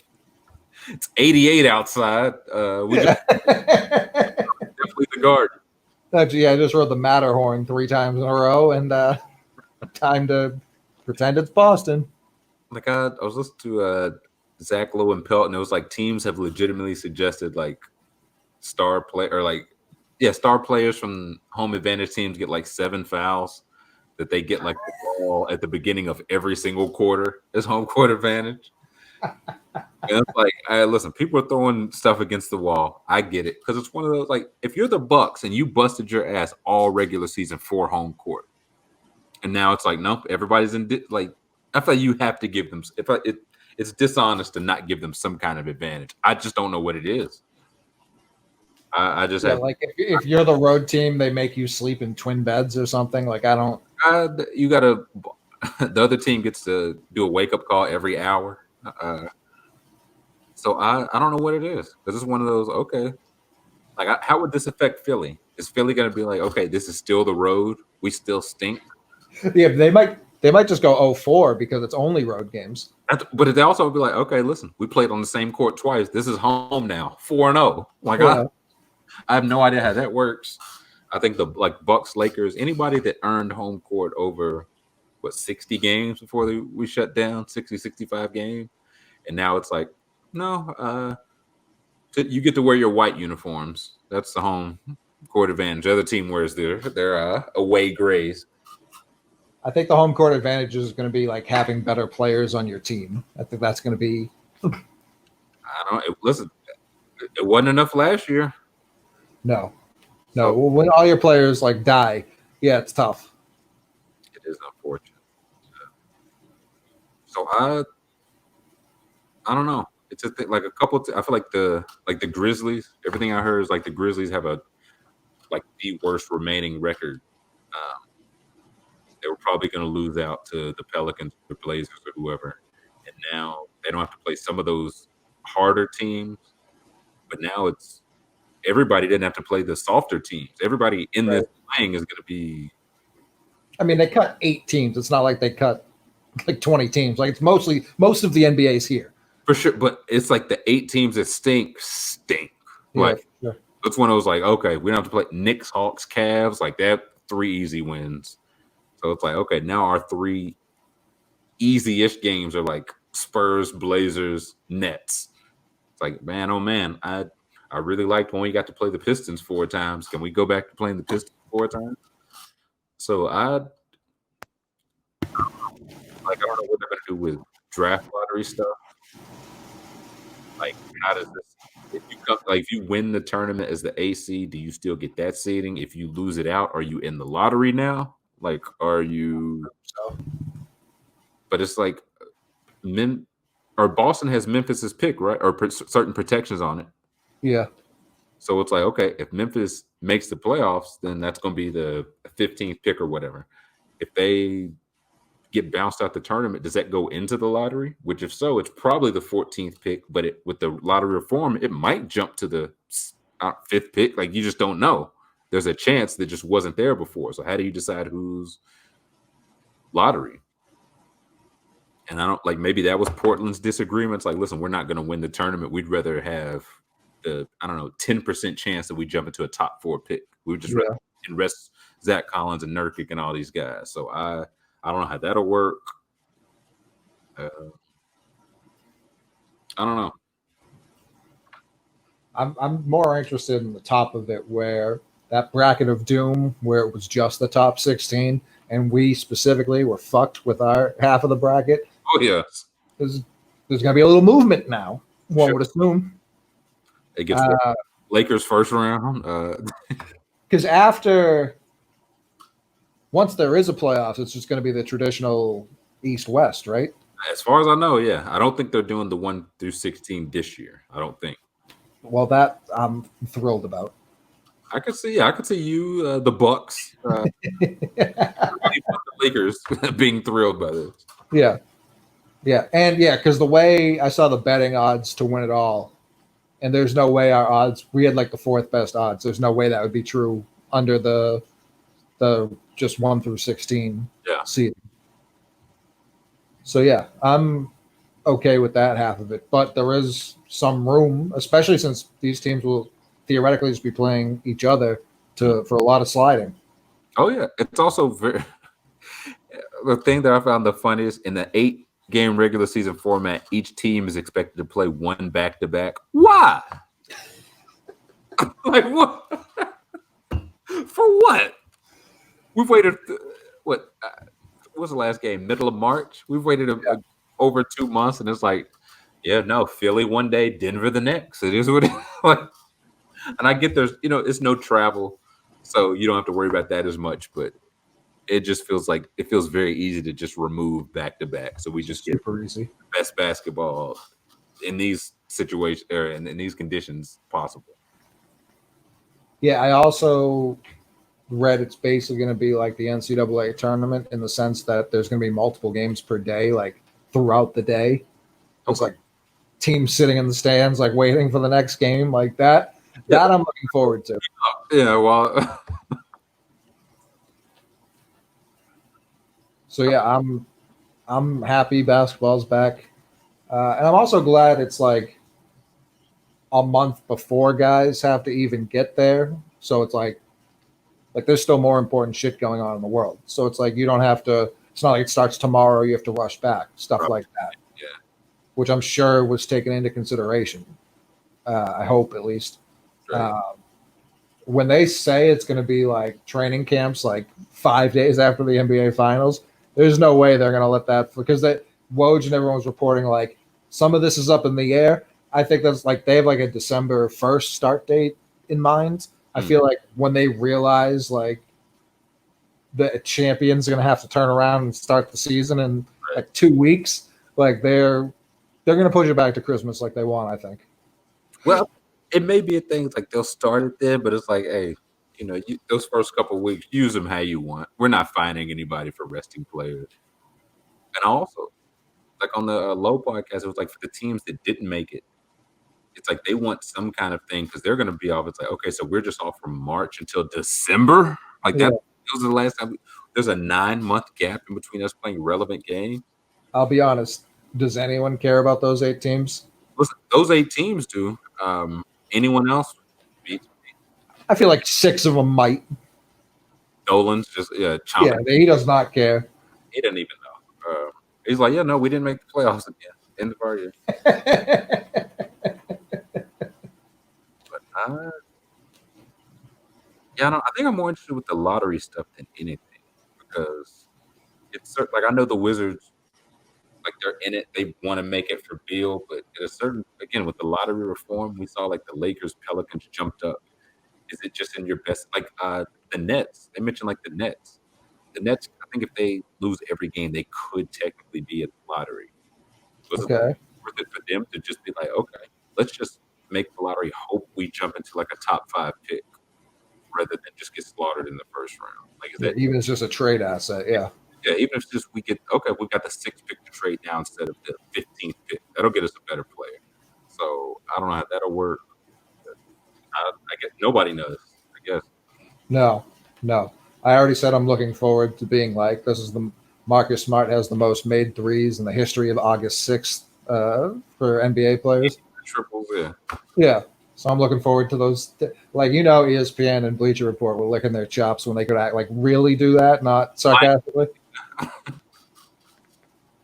But yeah, I went on a Celtics podcast last week, and when we were talking about the hopefulness of this coming back, it's like when we last saw basketball, like, yeah, Tatum was heating up, and that was like why it's kind of sucked. But Kemba's knee was not good. Right. And maybe it's just one of those things where he's old, he's short, he's played a lot of basketball, takes a lot of hard falls. Maybe it's just one of those things. Or these 3 months off have been exactly what he needed. He's going to be fresh, which is a huge advantage that wouldn't have happened in a typical NBA year.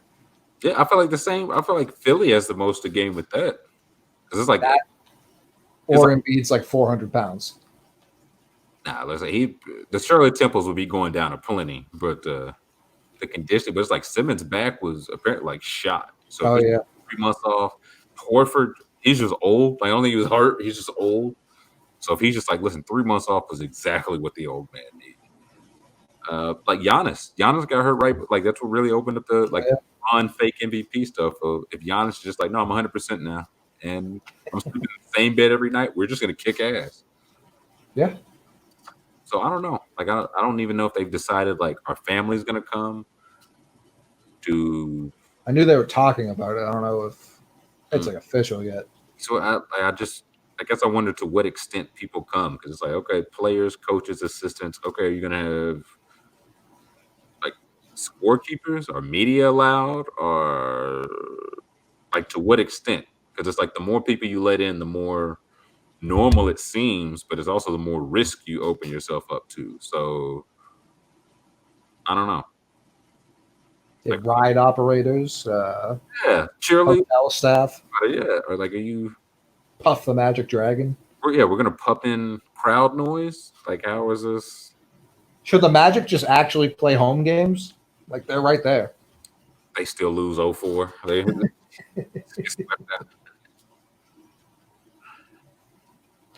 But yeah, I don't know. Yeah, we'll see. I think the weirdness factor will last like those first 2 days, and then after that, I think we'll be very used to it. I think I'm more interested. Like the crowd, no crowd noise will be weird. I feel like the camera angles, because again, like so much of the camera angles now is the point is to pipe in the crowd, like so you get the feel of it. So now are they just going to be? I was watching some of they've been doing like the old Bulls games, but like kind of like movie camera setting. So you different angles. Like if they do that, like okay, like it was different. I'd watch that. Are they still just gonna do the same angles? You just see nobody in the stand. Probably. LeBron just dunks from half court, and you just hear like 4 assistant coaches clapping. Like that, scattered applause. I hope they do the right thing, and we can really hear the players. They don't try and muffle that shit. Yeah, I would. I'd love that. I just want to hear like at an open gym. What you hear is what you hear squeaks of shoes and my ball. Fuck you. Got that? Yeah. I'm so happy Melo's involved. Just Give me that. We need to get like echoing throughout an empty gym. Like perfect. yeah. Give me that. Give me that. Give me that. So I don't know. Like of course I'll watch whatever they put on, but I don't know. I almost feel like they should have like special jerseys for this time. Like almost when you watch summer league and they have like the like basically pennies. Like I feel like it's like fall, like AAU spring AAU is like the real AAU. Fall AAU is like the discount AAU. Like I feel like this is fall AAU. I could like it's one of those things like I just have no idea. Like are they gonna do you can do what do you do for halftime, right? The teams just sit on the bench for 10 minutes. Red Panda still comes out in the mask. I'm looking forward to, for some inexplicable reason, like camera guys still being right under the hoop and getting trounced by dunks. Kicked in the crotch by Dennis Rodman. Yeah. Yeah. Just absolutely folded up on. It's like we couldn't put him in the first row. Like he can't. So I've also thought like, is it going to be? I mean, I know it can't be the same exact refs, but it's also like you don't want to bring 30 refs there. Like that's just again Right. open yourself up to more risk. You can have the same, I don't know, 6 refs or whatever. It's like, listen, this guy hates us and this guy. Like we can't get away from this guy. I think however many games they're planning on playing per day is that's how many ref crews they'll have. Mm-hmm. And it's like, listen, you have one game a day, and then come playoff time, it'll be less, obviously. But yeah, I think if they plan on playing 4 or 5 games a day, they're gonna have 12 to 15 refs there. Again, it's the thing. It's like, okay, well, if they're bringing their families, the coaches are going to want to bring theirs. The refs are going to want to bring theirs. Any kind of media is going to want to bring theirs. And also, like if we get into this tournament and week one person tests positive, then what happens? Yeah. Are we just back to square one? Do you shut everything? Like I don't know. Are you going to test daily? Like are you testing guys like as they come into the practice facility? Like how are we going to?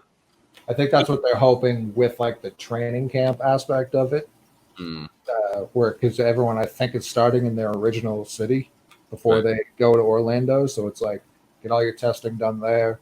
If you find someone has it, and I understand that's not the perfect way based on how this disease works, but hopefully they can just get that initial. If someone does have it, they can quarantine them and test them again in 2 weeks, whatever it is. And hopefully by the time everyone gets to Orlando, they retest and everyone's good.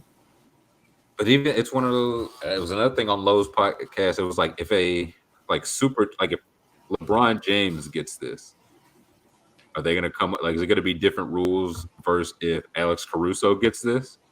Because in a vacuum, it shouldn't be. But if this is not in a vacuum, people are coming to see LeBron James. So it's like, are they going to be like, oh, well, the Lakers play, next week at the end of next Friday. We move their game back. LeBron's got enough time to quarantine. Portland getting LA in the first round, and LA doesn't have LeBron because of coronavirus. So it's like, but how did the Lakers lose in the first round? LeBron didn't play. He had a respiratory illness. I was like, oh, yeah, I do remember 2020. It was wild. That would be all time. Yeah, it's like it's already all time. Yeah, with the team that didn't like each other the most won because they just didn't hang out with each other at all. They got all their corona out of the way months ago. They couldn't get it again. Orlando Magic champions sleeping in their own beds. That's the thing. I know Marcus already had it. I don't remember if any other Celtics had it. Since it's been fucking forever since that was news. I know, like, multiple Lakers had it, multiple Nets had it, multiple Jazz had it, multiple. Thunder? Did anyone Thunder have it? I don't know about Thunder, but it's a thing. Like, if you ideally, nobody gets it in training camp, but if it's like first game. It's like, oh boy, we got to test. Yeah. We got to test who they played against. We got to test the referees. We got to test. And if one other person amongst those test positive, now what? I mean, listen, I know Joe Rogan's testing people like as they're walking into the studio, and he's getting answers before they sit down. So I know there's ways to do it. Listen, he's got capabilities the NBA doesn't. Let's just call it what it is. True. It's more True. powerful. So I don't know. It'll be very interesting, very different, of course, to see, but it just feels like a thing. Like they've got this plan perfect, but they need every single step to go perfectly. For sure. If one thing goes wrong, everything might fall apart. And then you hiatus again? Do you just proceed? It's not like I just don't know. I think I'm almost more worried that everything goes so to plan that about halfway through they're like, why don't we have fans for the playoffs? Yeah, we could get 10,000 in here, put them 2 seats apart or something. Yeah. It's like, yeah, these games, we can't have the playoffs without a little playoff intensity in the building. Well, popcorn, yeah. Yeah, like that wouldn't surprise me at all. So I don't know. It's like, I guess it's a thing. Like, I don't know who it favors, which I guess is a good thing. But it just feels like if one Jenga piece goes wrong, this shit feels like it comes crashing down. Yeah. So maybe Rudy Gobert will get it again. I don't know. Who am I to say? I wouldn't push it on anyone. Oh man. Hmm. It's good news for now. Yeah, I'll take it. I did think they were going to go less than 22. I thought they were going to go. I didn't think they were going to go straight to playoffs just because teams wanted a couple of games to warm up, rightfully. Yeah.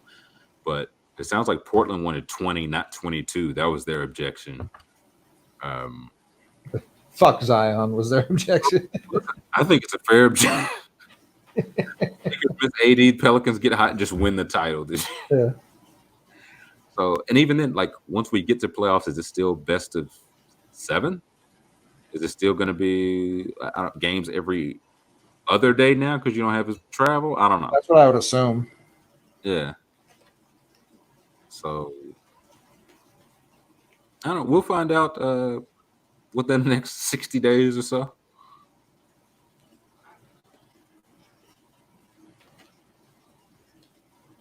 Yeah, I would like to watch some basketball. I'd watch it. I wouldn't like it. Would not like it. I'm not going to tell you how to live your life. That's fair. Would not like it, but I would watch it. Rest in peace, George Floyd. Yes. Rest in peace, Breonna Taylor. Yes. Rest in peace, Ahmaud Arbery. Yes. Rest in peace, David McAtee. Yes. If I listed everyone, we'd be here. I'll say it's billions, man. Anna Jones and Tatiana Jefferson. Billions. Literally billions. Too damn many is how many it is. Far too many. Hopefully we're moving towards some sort of change. Slowly but surely. It's a process, and this is what the process looks like. But there's a one foot in front of the other. Get them charged first. Get the case reopened first. And hopefully we get that second step from there. Yeah, also convict. Don't. I know there's a long history of throwing the charges at them, and then a few months later, when everything quiets down, innocent. Absolutely. Or even then, it was a case somebody mentioned where it was exactly like Arbery. They upgraded the charge. It was no charge at first. Then they had him on 3rd degree and manslaughter, I think. Got upgraded to 2nd. And they even got found guilty. And I think the cop did like 11 months in prison. It was out. So it's like lesson learned. Yeah. So again, it's one step at a time. So one step at a time. It's good news that all 4 of George Floyd's murderers or people complicit to his murder in jail. It's good news that Breonna Taylor's case was reopened. It's good news that Ahmaud Arbery, all 3 of them, I think it was found that they were, I guess there's enough for a trial. Yeah. So 3 good steps, but single steps all the same. Yeah. Yeah, it's 3 collective to add up to 1 step. Yeah. And again, also, like just because we've taken those 3 steps, we still need people helping in whatever way you can. If you've been giving, keep giving. If you've been going to protesting, keep protesting. If you've been signing petitions and sharing and talking to your people, keep doing all that. Because again, it's 1 step. It's a long process. Keep doing all that. Yeah, this isn't far from over. Yep. See everyone next week. See it.